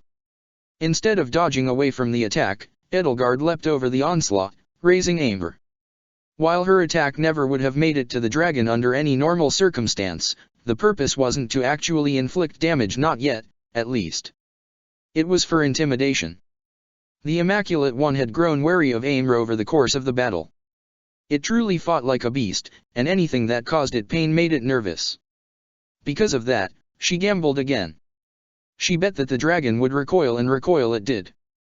Its flame sputtered out, and it instead raised a claw to swipe. Her axe came down first. With a splitting sound, the dragon's first barrier broke to her axe, and despite herself, Edelgard felt a thrill of victory.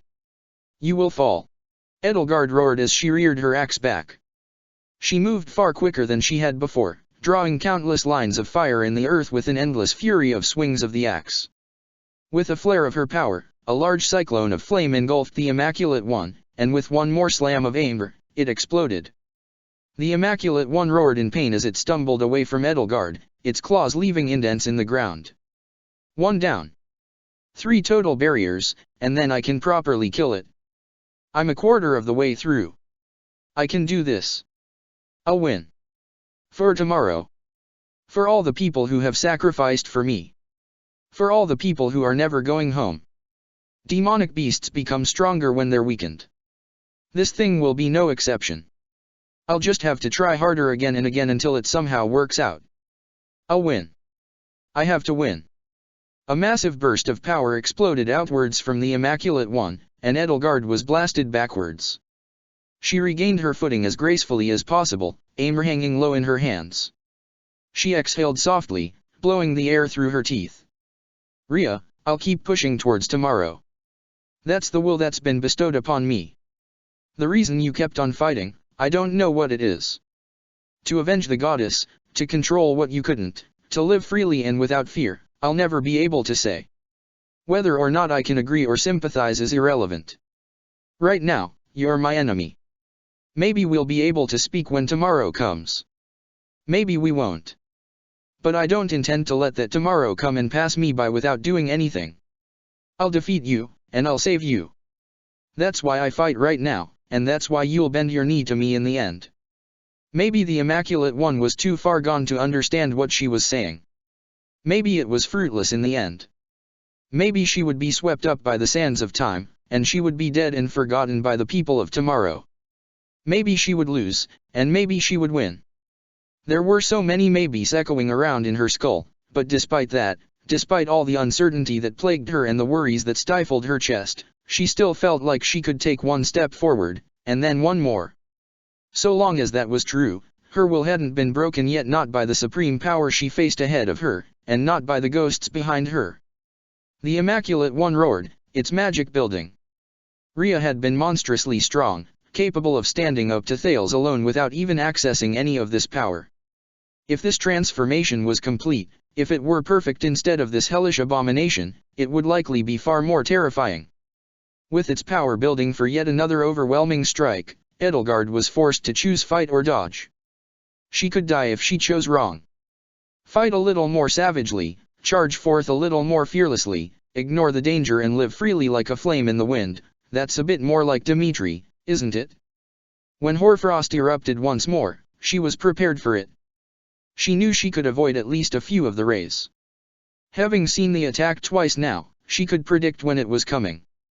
The first few rays of Hoarfrost were easy enough to dodge, and she was hesitant to use the sacred weapons at her waist to block.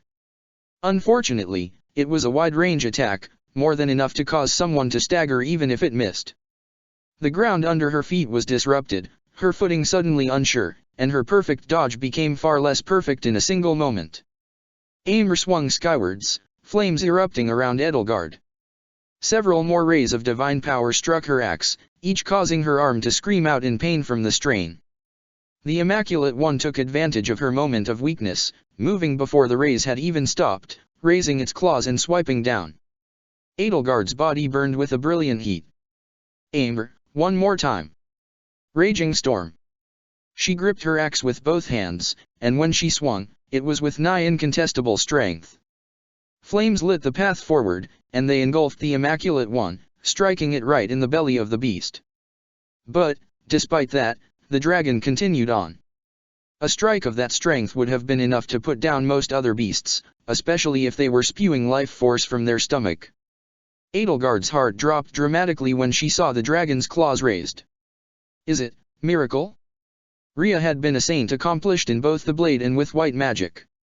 It was entirely plausible that she could cling to the edge of life with miracle, a somewhat rare blessing of faith magic, even if that edge of life lied simply in maintaining a barrier. Edelgard's arms were too slow, still weakened from the sheer force of using Raging Storm. She had miscalculated. She couldn't raise her guard in time.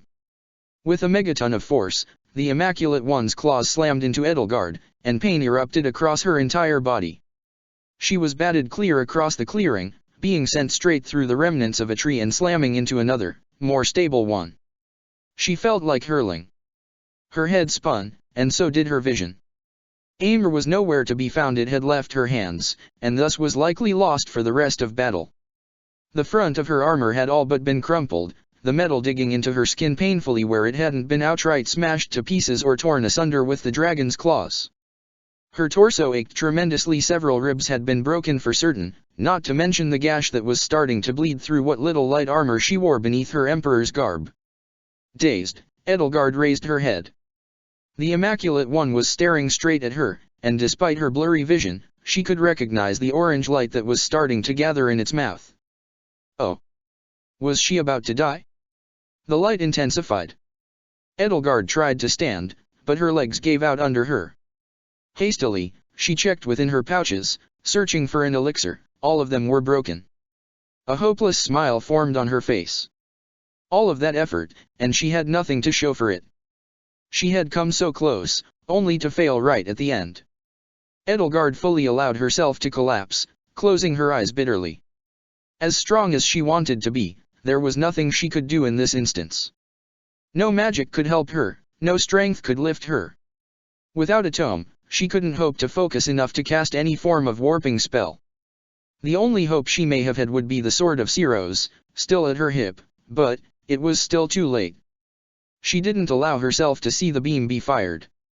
The only thing she heard was the magic being solidified, and the aftermath, the sound of explosions, far off in the distance. What? Her eyes snapped open, and adrenaline filled her body. She wasn't dead. Something had happened. She forced her hands under her body, forcing herself to try to stand, not even bothering to look towards the Immaculate One. Whatever had happened may have been a fluke. If that were the case, she needed to move, and move now. Beating wings. The sound was quieter, closer. It wasn't the dragon. A whistle. Man, you got kinda messed up, huh, your queenliness? Or is it your majesty now? She hated how relieved she felt to hear such an annoying voice. Claude von Regan, sitting atop his white wyvern, cocked a grin at her when they made eye contact. Timely as usual, I see, Claude. Ah, well, I do my best to impress. You're welcome, by the way. If I were a couple seconds late, you would be a fine paste on the ground, you know that? Consider us even for that one time way back when at Fodlan's throat. He tossed her an elixir, which she uncorked immediately and gratefully began to drink. Her wounds began to heal slowly, and her vision began to stabilize. Thank you, truly. While I would love to pay you back, it'll have to wait. That's the Immaculate One, Claude. Rhea is out of her own control right now. If we take too long to take her down, she'll likely die. Edelgard grunted, pulling herself to her feet. Claude grunted, hefting fail not and firing a few arrows. Yeah, that's kinda what I figured, on all accounts. We were just ambling our way back home from Fodlan's throat when we saw a nice plume of fire in the distance. Since there were a whole lot less holes than I wanted to see at the throat, I wanted to keep moving, but, well, my retainer insisted, so here we are. Edelgard frowned, glancing around the battlefield for Amber. The hero's relic was nowhere to be seen. With her luck, it was probably half a mile deep into the forest. Your retainer? Yeah, the biggest guy on the battlefield out there. See anyone you think fits the bill? Claude shot her an amused smirk, and Edelgard sighed, already feeling a headache coming on. Why Claude insisted on playing these games with her, she could not say. The Immaculate One had been surrounded by unfamiliar forces using unfamiliar weapons. Claude had brought a sizable force with him, she could tell. Several wyvern lords, numerous powerful foot soldiers, and multiple archers. There was one face she recognized, however. Did you convince Nader the Undefeatable to be your retainer? Edelgard asked, eyebrows raising. She couldn't imagine what the man was doing with Claude, let alone why they had both been so close to Fodlan's throat. Claude let out a laugh in response. Ha! That would be funny. Could you imagine that guy doing any paperwork? Look lower. The retainer wasn't Nader? Edelgard just sighed, feeling her wounds stitched together painfully even as she tried to focus. There was one who stood taller than the rest. Although his build was impressive, it wasn't altogether too uncommon for the men that Claude had brought. The difference, however, was with his presence. The mere act of him swinging his weapon, a curved spear of unfamiliar make, seemed to echo with authority, and he batted the Immaculate One's claws away with strength far greater than his stature. The one in black armor. That armor covered him head to toe. She had no doubt that even if she stood directly in front of him, the most she would be able to make out would be the color of his eyes. Got it in, well, too, I guess. Good job. Maybe I'll introduce you two later. Dunno, we'll see how things go. For now, though, you're gonna have to decide what you're gonna do for this fight. You wanna sit this out? We can probably handle it from here if we have to. Claude gave her a piercing glance, pausing for only a short moment. Edelgard took a deep breath. No. I can't sit this out.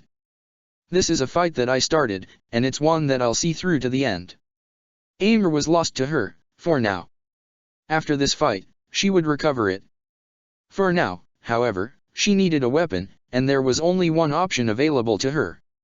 Exhaling slowly, Edelgard unsheathed the sword of Ceros from her belt and calmly slipped the shield of Ceros around her wrist. Claude took notice, drawing in a short breath. You know how to use that thing, your queenliness. Her primary skill set lay in her specialization as the emperor. Axes and heavy armor were what she was comfortable with.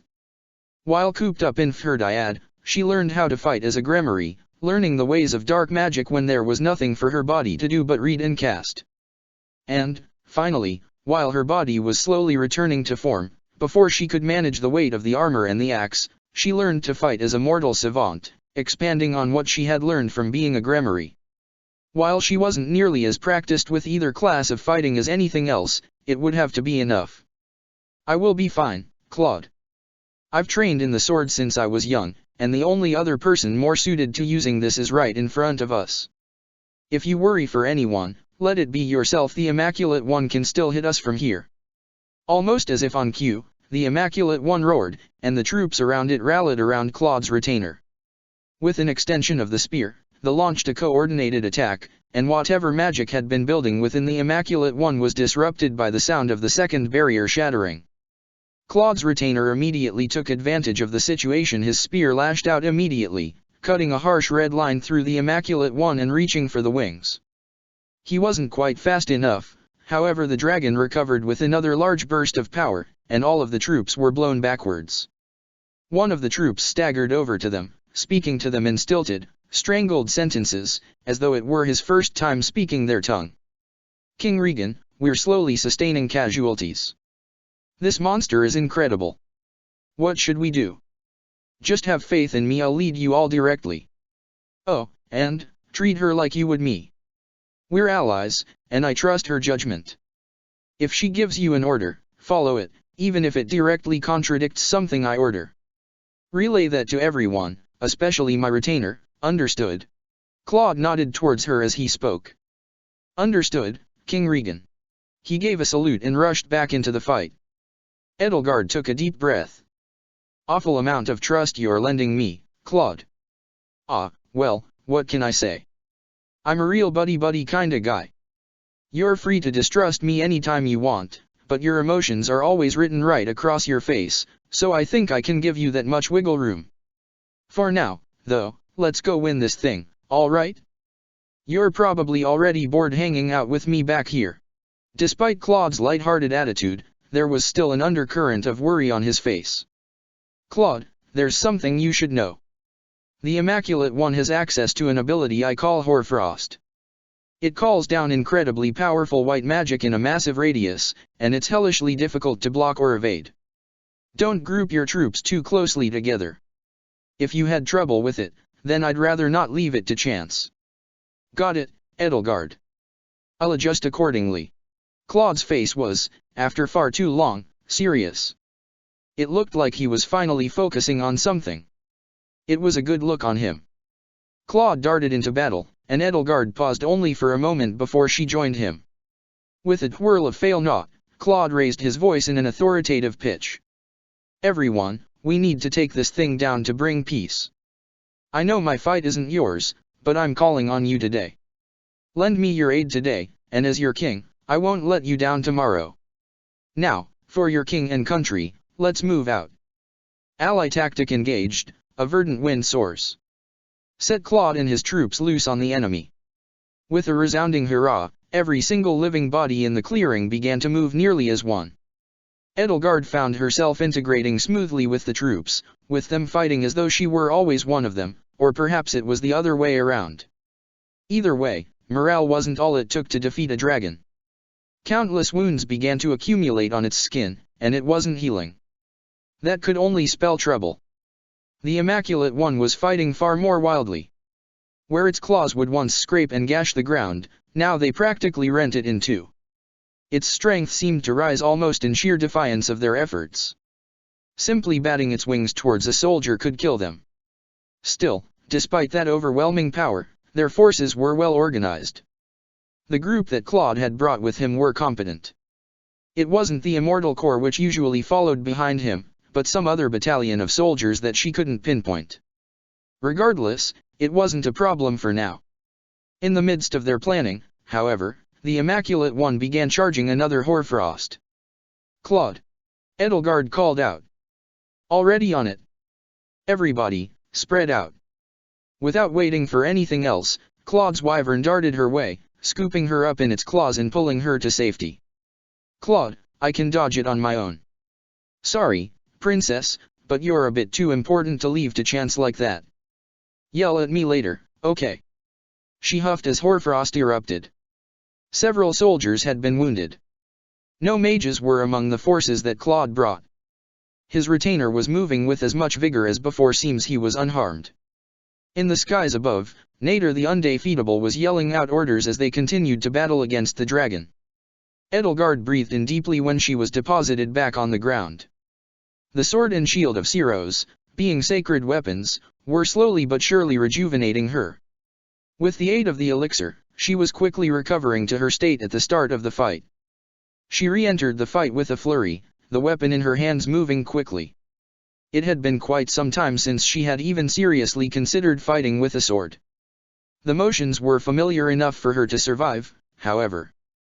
The sword of Ceros cut through the Immaculate One's skin, drawing burning blood with every slash. The dragon roared, turning furious eyes towards Edelgard. Blue flames billowed in its mouth, and Edelgard raised her shield to block. When the flames erupted forth, however, they were cut short by two arrows, ensconced with wind, slamming into the jaw of the Immaculate One. Claude's retainer immediately followed up on it, cutting deep into the throat of the dragon. It roared, raising its claws to strike, but Edelgard moved first. From what she could see, the retainer had no form of defense, opting instead for pure power. Any hit he took could be fatal, but she held a shield. When the Immaculate One's claws struck down with their terrible, awe-inspiring power, they struck the firm metal of the shield of Ceros, and Edelgard found herself surprised with the ease she had in blocking it. With one twisting strike, the Immaculate One's weakness was capitalized upon once more by her. The shield of Ceros, a defensive option beyond all others. Only the hero's relics can surpass it. Claude soared by, Fail not trembling in his hands as it burned with power. "Nice going, Edelgard. Now, everyone clear out. Let's move on to the finale." She recognized that move. She'd seen it once before from afar, at Fodlan's throat. If she didn't move, she'd be skewered. Leaping out of the way and rolling twice, she took no chances when it came to her survival. "Claude, you're clear." Claude gave her a grateful nod. "Fail not, let's blot the sky with our arrows." Fallen Star. A ball of magic hovered in the air, fired from his bow, and the Immaculate One seemed to recognize the danger it was in. It screeched and clawed at the ground, but given how ruined it was, it failed to get any purchase. Before it could get out of range, Fallen Star erupted outwards. From above, magical arrows began to rain, spearing the Immaculate One's scales with their power. The dragon roared as it was struck, the infernal energy within it faltering and swelling all as one. Edelgard ducked for cover once more as Hoarfrost began to come down, the shield of Ceros protecting her from what stray arrows of light managed to come her way. Finally, Fallen Star came to an end, and the dragon stood stock still, its head lolling dazedly. A triumphant look crossed Claude's gaze. "Let's put out all the stops." Edelgard cracked a smile. "Courage, now." Claude led the charge, his arrows leaving a low current of wind echoing through the clearing. The flame within her seemed to echo with it. The sword of Ceros burned brighter than Aimr ever had, the flames billowing out hotter than ever. When Claude's wyvern touched down, flame billowing from its mouth and wind ensconcing its claws, that wind only intensified. When Edelgard sliced, there was no equal. The Immaculate One bled. The dragon hunched over, barely moving, but with a burst of power that knocked them back in an agonized roar. The damage they dealt had been healed. That was the last barrier. "If we can take it down here, Rhea will be incapacitated," Edelgard roared. Claude shot her a look, but before he could say anything, the Immaculate One dug in its claws. It was preparing something. A leap forward, a slash, Or. Its wings beat, and with a burst of strength that produced plenty enough wind to knock any normal person off of their feet, the dragon took off from the ground and began to fly away. She stared at it as it moved, almost stupefied, before hissing out, "She's running. Not on my watch. Nader, watch things here." Claude grunted, his wyvern beating her wings in response. He began to take off almost immediately. "Claude, wait!" Edelgard shouted. She didn't think about her actions, she just moved. She rushed forth and jumped, snagging Claude's ankle before he took off fully. His wyvern tanked dangerously for a moment before continuing to rise. "Damn it, let go, Edelgard!" Claude snapped, kicking down at her. Looking down, she saw it was far too late to do that. "This is my fight. I'm finishing it, regardless of how. I can help you." She snapped up at him, even as the winds began to bite at them. He looked incredibly conflicted for a moment before reaching down and snagging her hand, hauling her up. "Fine. Hold on tight, your queenliness. If we can't catch up to Rhea because you were dead weight, I'm never letting you live it down. You ever even ridden a wyvern before?" Her teeth chattered against the cold wind as their elevation rose slowly. They couldn't go too slowly, the Immaculate One was gaining distance on them. It was only to be expected the dragon was significantly bigger than the wyvern they now shared. "Once or twice. I learned how to not fall off, at least." Claude let out a sardonic laugh. "Good. That'll help you when we're hanging upside down. Goddess, Edelgard, you sure do know how to give a guy a headache." "Those are bold words from you, Claude," she snapped back. "Yeah, I'll give you that one, at least. You got any wise ideas on how to bring her down? I might be able to catch up to her if you're not on here, but that's clearly not an option anymore," he gritted out, glancing down at the rapidly lengthening distance between them and the ground. The sword of Siros shook in her hands. She raised it slowly, focusing. "Just trust in me. Get her close to us, and I will be able to take her down."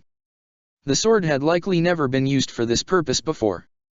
Simply considering using it for the magic she was performing would likely be enough to get her excommunicated from every church in Fodlan, if one were to ignore her every crime against them before now. All dark magic had a cost. When it came to her, it usually wasn't a cost she was willing to pay. When it came to lifespan, like what so much dark magic asked for, she would only be willing to sacrifice it if there was no other option. There were two magics she was capable of casting without much fear, however. Unfortunately, both were close range. Luna could cut through magical defenses and strike at the heart of the opponent, and more importantly, required only the willpower of the caster in order to endure the pain that the spell caused. However, it had no inherent strength of its own, and all the power had to be provided by the caster. Conversely, the other dark magic she could cast, Hades, was both incredibly costly and incredibly powerful, but could be cast easily on a battlefield drenched with blood. Claude reached for 3 arrows, knocking them into fail not. With a calming breath, he stared out at the Immaculate One's retreating form. Edelgard could hear the sound of the wind whistling in her ears as he aimed. When he released his arrows, they flew true. They pierced the skies as though a wind god themselves were propelling them forwards, and for a long moment, the Immaculate One flew true. However, after a short pause, a short window of time where she worried that his aim was off by even a fraction of a centimeter, the dragon jolted in midair, blood spurting from one of its wings. Baleful eyes turned in their direction, flames billowing within the Immaculate One's mouth. Claude's wyvern pressed forth even quicker, hoping to close the gap quickly. Carefully, Edelgard looped an arm around Claude's midsection, making sure not to cut off his path to a quick draw while also making sure that she didn't fall. "All right, that slowed her down a lot. If I get a good shot in or two, we can probably bring her down perma-woe." A laser of fire split the sky by their heads, and it was only an instinctive duck that saved Claude's head. Edelgard's natural height kept her from ever being in the path of danger, and for once, it was something she was grateful for. Momentarily glancing behind, she saw that laser continue nigh indefinitely, and she shivered. That power wasn't something to underestimate. Focusing her attention forwards, she saw the Immaculate One recovering quickly, rage in its figure and fire spewing from its mouth as it turned to attack. "It's as powerful as it can get," We have to be careful, Claude, it has air superiority. Claude hummed, his back vibrating with the motion. Yeah, don't I know it? It'll take the vantage against us up here. I don't like this, but we're the only ones who can stop it up here. You help out whenever you can. As if you needed to tell me.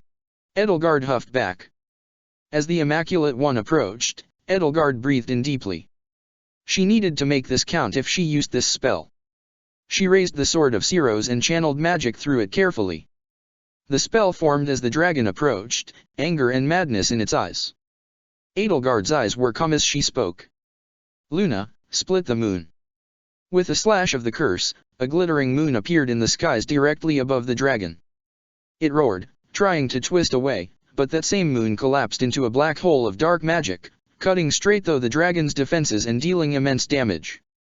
Edelgard's hands spazzed, and it took all she had to keep a good hold on her sword and shield. The Immaculate One drifted somewhat shakily in the air, neither attacking nor defending for a long, extended moment. Nice, Edelgard. Claude cheered, and she exhaled shakily. That wasn't enough to take it down. There wasn't any more time for strategy, because with a burst of energy, the Immaculate One was upon them. It fought with a ferocious power and speed, its claws and jaws snapping forth and aiming for Claude's wyvern. With a dangerous pivot that left them horizontal to the ground, they avoided the attack, spinning underneath the Immaculate One's attacks gracefully. They were close enough for Edelgard to successfully land a glancing blow against one of the dragon's legs with the Sword of Ceros, although it didn't seem to do much damage at all. Exiting from their rough tailspin, Claude turned his body at an incredibly awkward angle and fired 2 arrows towards the dragon. With a grunt of exertion, Edelgard swung the Sword of Ceros, a slash of fire accompanying them. With the heat from the fire, an updraft seemed to occur. The arrows, bolstered by wind, grew even faster, slamming into the chest of the Immaculate One. It growled at them, red eyes snapping their way instantly. We have to end this quick, otherwise, it's just gonna run again. It's faster than us, but I don't know if it knows that yet. Claude grunted, knocking and firing several arrows in quick succession. The dragon seemed to easily avoid them with simple tilts of its wings and body in midair once more. What can we do that hurts it that much? Luna is normally too slow, and I'm not sacrificing everything just to gamble on Hades. We need to force it into situations where it can't dodge, but how can we do that alone in midair? Are the only opportunities for a counter going to be when it attacks? But for how long can Claude's wyvern dodge like that? Damn it, we're so close, I can't falter at the end. We'll find the path to victory somehow. The Immaculate One flew towards them at dizzying speeds. Claude's wyvern warbled uncertainly as he continued to direct it, flying them around almost lazily. Wariness rose up in her as the dragon approached, fire and brimstone in its eyes. Claude. I know. Hey, get ready to grab on tight, okay? He warned her, giving her absolutely no time to prepare before he suddenly directed the wyvern upwards at a breakneck pace. They had already been just above the height of the clouds. It was freezing up at these heights, and air was in short supply. Going higher did not remedy these problems. Claude's fingers were going blue as they climbed, and the ground grew further and further away. The wyvern panted heavily as they climbed, and the Immaculate One snapped at them from below. Now! Fail not, fallen star! The ball of magic erupted to their side, erupting almost instantly. They were barely free from its range when arrows began to rain down haphazardly, almost sloppily. The dragon on their tails roared, the fire in its mouth that she had failed to even notice dying out before it could erupt. And then, she felt a foot plant itself on her back. Grab on tight, Edelgard. Claude called out in a sing-songy tone as he kicked her straight from the back of his wyvern. For a long, long moment, the feeling of betrayal filled her heart. He had dragged her practically to the heavens, only to kick her to the earth. For an even longer moment, she was suspended in a pure free fall. And then her back slammed into something hard, and all the air escaped from her. Her arm was looped around an incredibly sharp spine, and the body supporting her in the air was hot. Unreasonably hot. Claude was still hanging in the air above her, which left only one option for what had broken her fall. Claude von Regan, I am going to kill you. The Immaculate One beneath her roared, its head snapping around to meet the interloper. She locked eyes with it, dread and annoyance filling her in equal parts. Without waiting or attempting to even throw her off, it blasted fire in her direction. The only thing she could do was desperately tighten her grip around the spine and raise her shield. The flames, which had barely been blocked by the tower shield she held earlier, were repelled almost entirely by the significantly smaller shield of Siros, and perhaps for the first time, she was thankful that she held the same blood as her accursed enemy. As the flames died out, the Immaculate One hovered in the air, staring almost perplexedly at her. No, at her shield. At her sword, barely clutched within her hands. Rhea, it's time to come back to yourself. Edelgard shouted over the roar of the wind in her ears. The dragon roared in response and began to thrash around in the air, nearly casting her off immediately. Several arrows slammed into the side of the Immaculate One as Claude passed by them, giving her a merry wave and a roguish grin as he did. Fuming, Edelgard slammed the sword of Siros into the back of the dragon, hoping to at least gain a stronger grip. Piercing the tough scales was difficult, but the sword went through until it hit bone. The dragon was, understandably, not pleased. Its thrashing only grew worse, and if Edelgard wasn't cast from its back from that, then the vertigo would soon do it for her. With a grunt of exertion, she tried to force the blade deeper, hoping to deal some more permanent damage. Unfortunately, her efforts were very quickly stopped when she noticed the tail of the dragon racing towards her. She's willing to hit herself to get me off of her, like slapping your neck to get rid of a mosquito. Without thinking twice, Edelgard yanked the sword out of the dragon and leapt from its back, knowing full well that she couldn't take another hit like that and trying to block it would cast her from its back entirely. The wind whipped around her ears, sending her already frazzled hair into even more of a frenzy. All she could see above was the Immaculate One, aiming its mouth towards her as an orange laser formed. Gritting her teeth, Edelgard raised the shield of Siros as that laser rocketed towards her. However, a certain troublemaker swooped in a moment before it impacted. Catching her freely falling arm, Claude barely managed to grab her by the wrist, twirling out of their free fall and descending to a more reasonable height. Edelgard repressed a scream from the force used. He couldn't afford to be gentle, but at their height and their speed, she was certain that he had dislocated her arm. With a forceful yank, and a burst of pain, Edelgard was brought back up onto the wyvern, and Claude suppressed a wince. Sorry about that. Still got everything. I'm afraid I may have lost some sanity and some willingness to let you walk away from this unscathed, but yes, I do still have everything. Oh, and I'm unharmed as well, thank you for asking. Hey, no need to get feisty. You gotta do what you gotta do in a fight like this, you know. She smacked him on the back of the head. He let out a grunt, but didn't say anything else. Quietly, she popped her shoulder back into place with a low hiss as the Immaculate One rounded on them once more. Any more intelligent ideas you wish to share, you idiot? Okay, first, rude, second, I'm sorry for doing that without asking, thirdly, no. I was kinda hoping you would land closer to the neck. Still, you did some good damage. And what would you have done if I landed on one of the spines on her back? Well, you didn't, did you? You are insufferable beyond words. Ah, shucks, I'm blushing over here. Hey, on your left. As Claude spoke, the Immaculate One wiggled through the air and pounced on them. Its claws moved far faster than before, and this time, it didn't bother trying to bite, this time opting to fire more flames in their direction. Claude managed to dodge the worst of the claws, although his leg got grazed by a stray attack.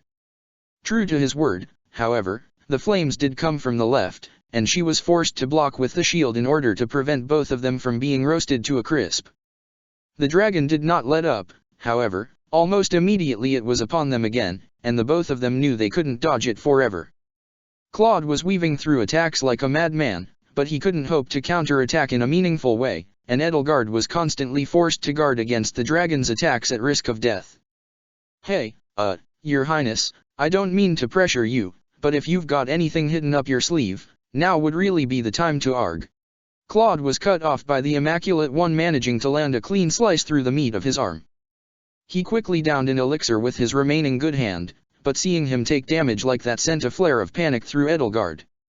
What can I do? Hades is the only spell strong enough to take down the Immaculate One. But, I can't afford to sacrifice my lifespan like that. I don't even know if I have the lifespan to sacrifice for it. There's nothing. Is there nothing I can do? They continued to dodge, continued to fight, continued to hope beyond hope that an idea would strike them. No, there must be something I can do. Some way I can cast, some loophole I'm missing. We're in the sky, far from any battlefield. Hades draws on sacrifice, either from the supposed souls of the dead or of a personal sacrifice. It won't work if I attempt it here. But then, how? And then, a sudden, incredibly stupid thought struck her. Recklessly, she rummaged through the pockets of what remained of her armor.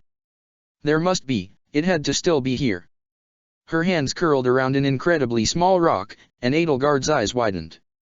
Claude, keep us alive. I'll cast Hades. She shouted over the roaring wind. Whoa, don't go sacrificing yourself for this. It isn't worth it. We'll just regroup if we need to. Claude shouted back, but even she could see the exhaustion evident in both him and the wyvern. Retreat wasn't an option, not when the Immaculate One still held so much more energy than them. Claude, trust me. He grit his teeth, visibly wavering, before turning his head forwards. Fine. I'll go along with whatever stupid idea you have here, but if you die and leave Fodlan all to me, I'm gonna kill you again. She gave a sardonic grin. Funny, she thought that he might have enjoyed that idea. Strange that he seemed so concerned over her. In the end, they were just partners, no more than associates with similar goals, but still, here he was, helping her so much. He had saved her life, had willingly chased this goal with her, and despite everything, he had been by her side in one manner or another through this entire journey. Perhaps Claude was someone worth turning back for. Perhaps, after she finished incanting this spell, they could all return to normalcy. Perhaps, they could truly, finally, have peace. It was a goal worth having. And so, high in the sky above the clouds, Edelgard von Hresvelg steeled her will. Extending her sword, she took a deep breath and clutched the small stone she held tighter. Rhea, you can hate me for this later all you would like. She opened her palm, and within, the fragment of the crest stone of Ceros, chipped from Rhea's heart by the Agarthans, sat within. With the crest stone of Ceros as my sacrifice, I open the great doors of Hades. Come, and swallow my foe. The dark magic within her trembled heavily. She grit her teeth as she felt her energy drop, lethargy filling her bones. Was it not enough? Was my sacrifice? But, it ended at that. Lethargy. With a yawning cry of 1,000 damned souls, the doors to Hades opened above the Immaculate One. The dragon seemed to notice the power encroaching on it, because it almost immediately began to try to flee. No matter, she was well within range even if she tried to escape with all of her might. The dark magic encroached, surrounding the dragon with ease. It let out a pained roar as it was swallowed up, taken into a realm that could only be described as the eternal flames. For a moment, the skies were clear and calm. Claude panted behind her, and all was still. And then, the gates yawned open once more, and the Immaculate One fell out of the portal with nary a noise. Fell was truly the only way to describe it. The Immaculate One did not move or attempt to break its fall at all. It simply fell through the top layer of clouds without sound or motion. For a moment, both of them were still. Claude, after her. She cried urgently.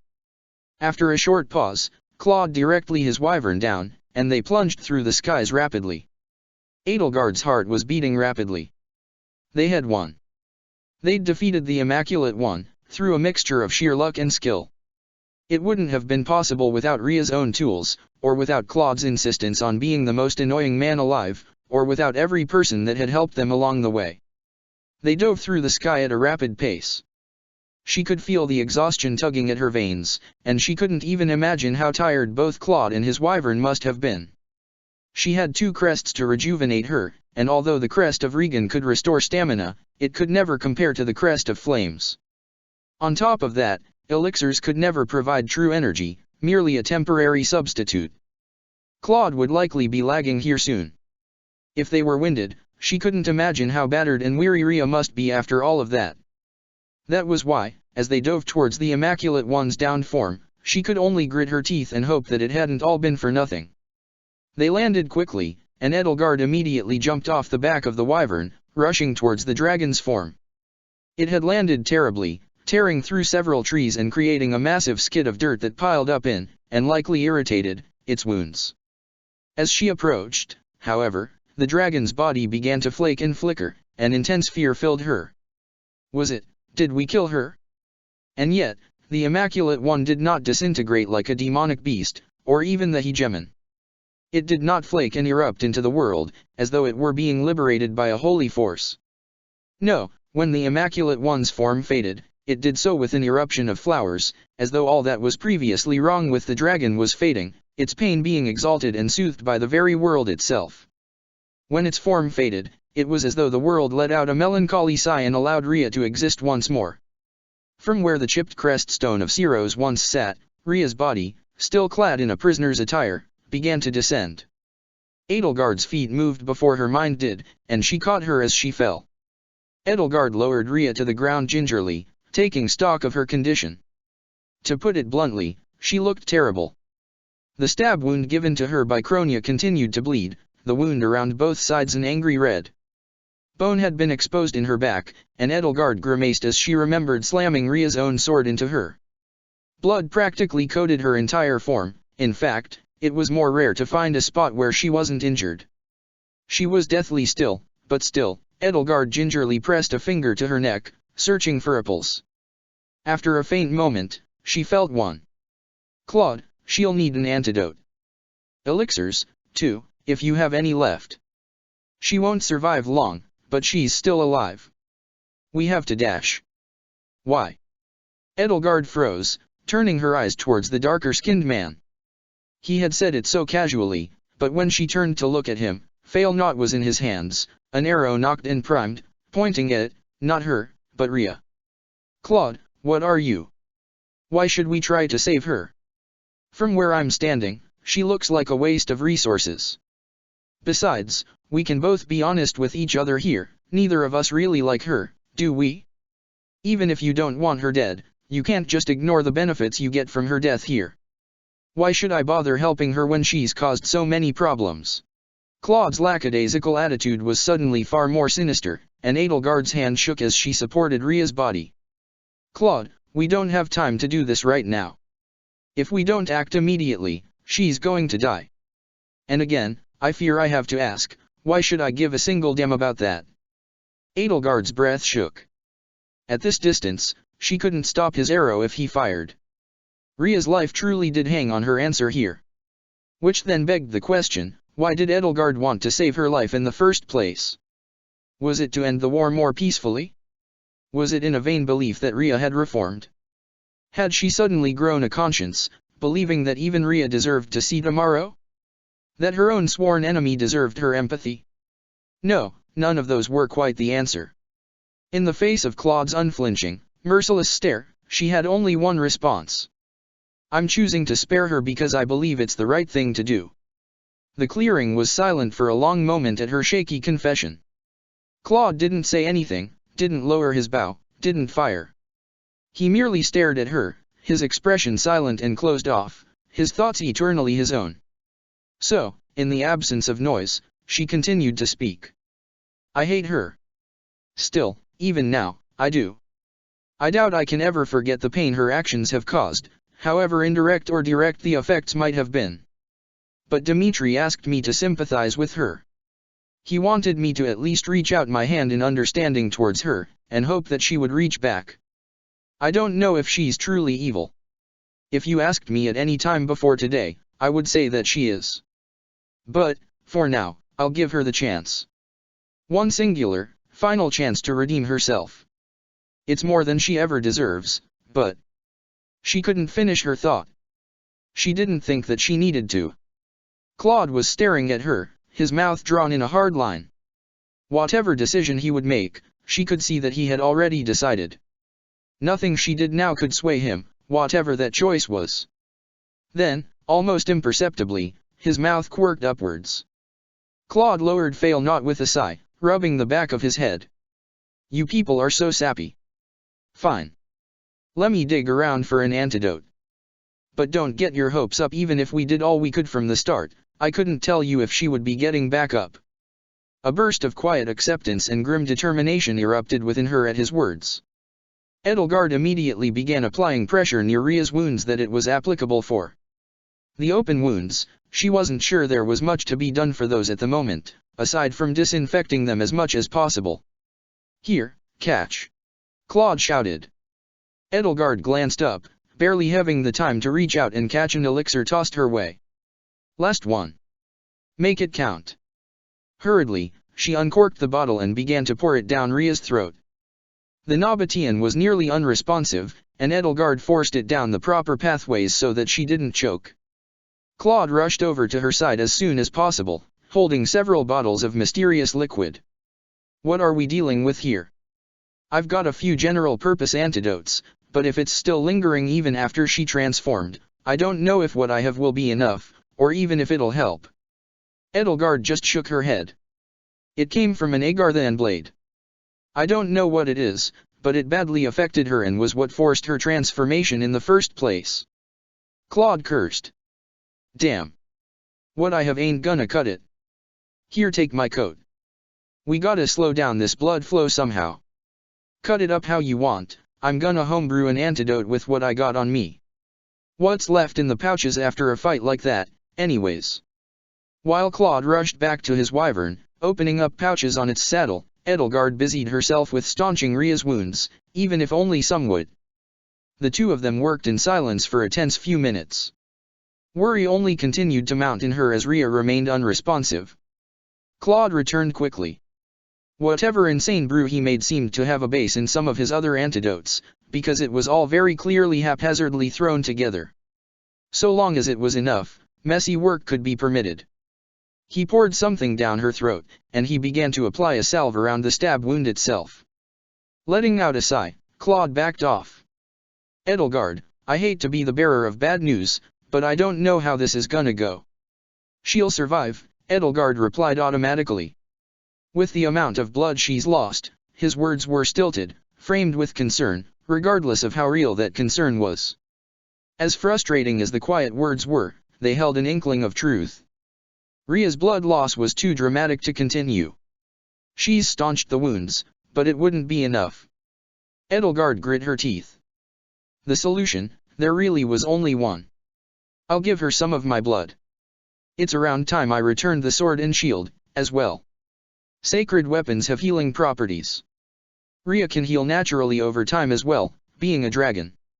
Out of every single person I've ever known, there's no one that can recover from a wound like her. You may have her crest, but are you sure the crest of flames won't be incompatible with her blood? Claude asked quietly. She almost jolted before remembering that it was just them here. Suthies, my mother. It should be fine. The blood came from her family. Claude seemed to accept her explanation after only a short breath of time, and he sighed. So, how do you want to do this? Edelgard grit her teeth. There's only one good way. Claude, take the sword of Siros, put it in her hands, and drive it into my stomach. Claude stared at her like she was insane. What if, instead, I didn't do that? Perhaps that was a bit dramatic. Cut my arm with it. That should be sufficient. You don't say, huh? I swear, you two never do things in halves. He rolled his eyes, but despite the strangeness of her request, he made sure to do as she said in order. There was a specific reason she asked him to do it like that. When she fought against Ria at the cathedral in Garag Mach, she had noticed the Nabatean recovering whenever she managed to land more than a glancing blow against Edelgard. She hopes that it was a quirk of her power instead of simply good timing with her sacred weapons, but if it wasn't, this may not be enough, then. Claude used Ria's hand to swipe the sword of Siros across Edelgard's arm, and blood cascaded down. It was messy. It certainly would have gotten them screamed at if they were in a healer's tent. But it was the only method they had. Ria would be dead if they didn't do this in this exact manner. It didn't help that neither of them knew healing magic. Time and time again, Claude cut at her arm, until Edelgard was dizzy beyond belief. Only when black spots swam in her vision did she order him to stop, and only then did he comply. She slumped against the ground, breathing heavily. At some point, when she wasn't watching, Claude's wyvern had independently started a fire with some of the wood strewn about. She couldn't help but be grateful for it. There were a tense few minutes as Claude continued to treat Rhea. There wasn't much either of them could do at this point, but it made both of them feel better if he fussed. However, after those minutes were up, Rhea slowly opened her eyes, their mint green tint almost dead to the world. "Hold on, there, Your Holiness, no need to do anything. You can sleep," Claude said, a flash of irritation crossing his features. Rhea ignored him, her eyes seeming to flash downwards to laser focus on Edelgard. "Why save me?" she rasped quietly.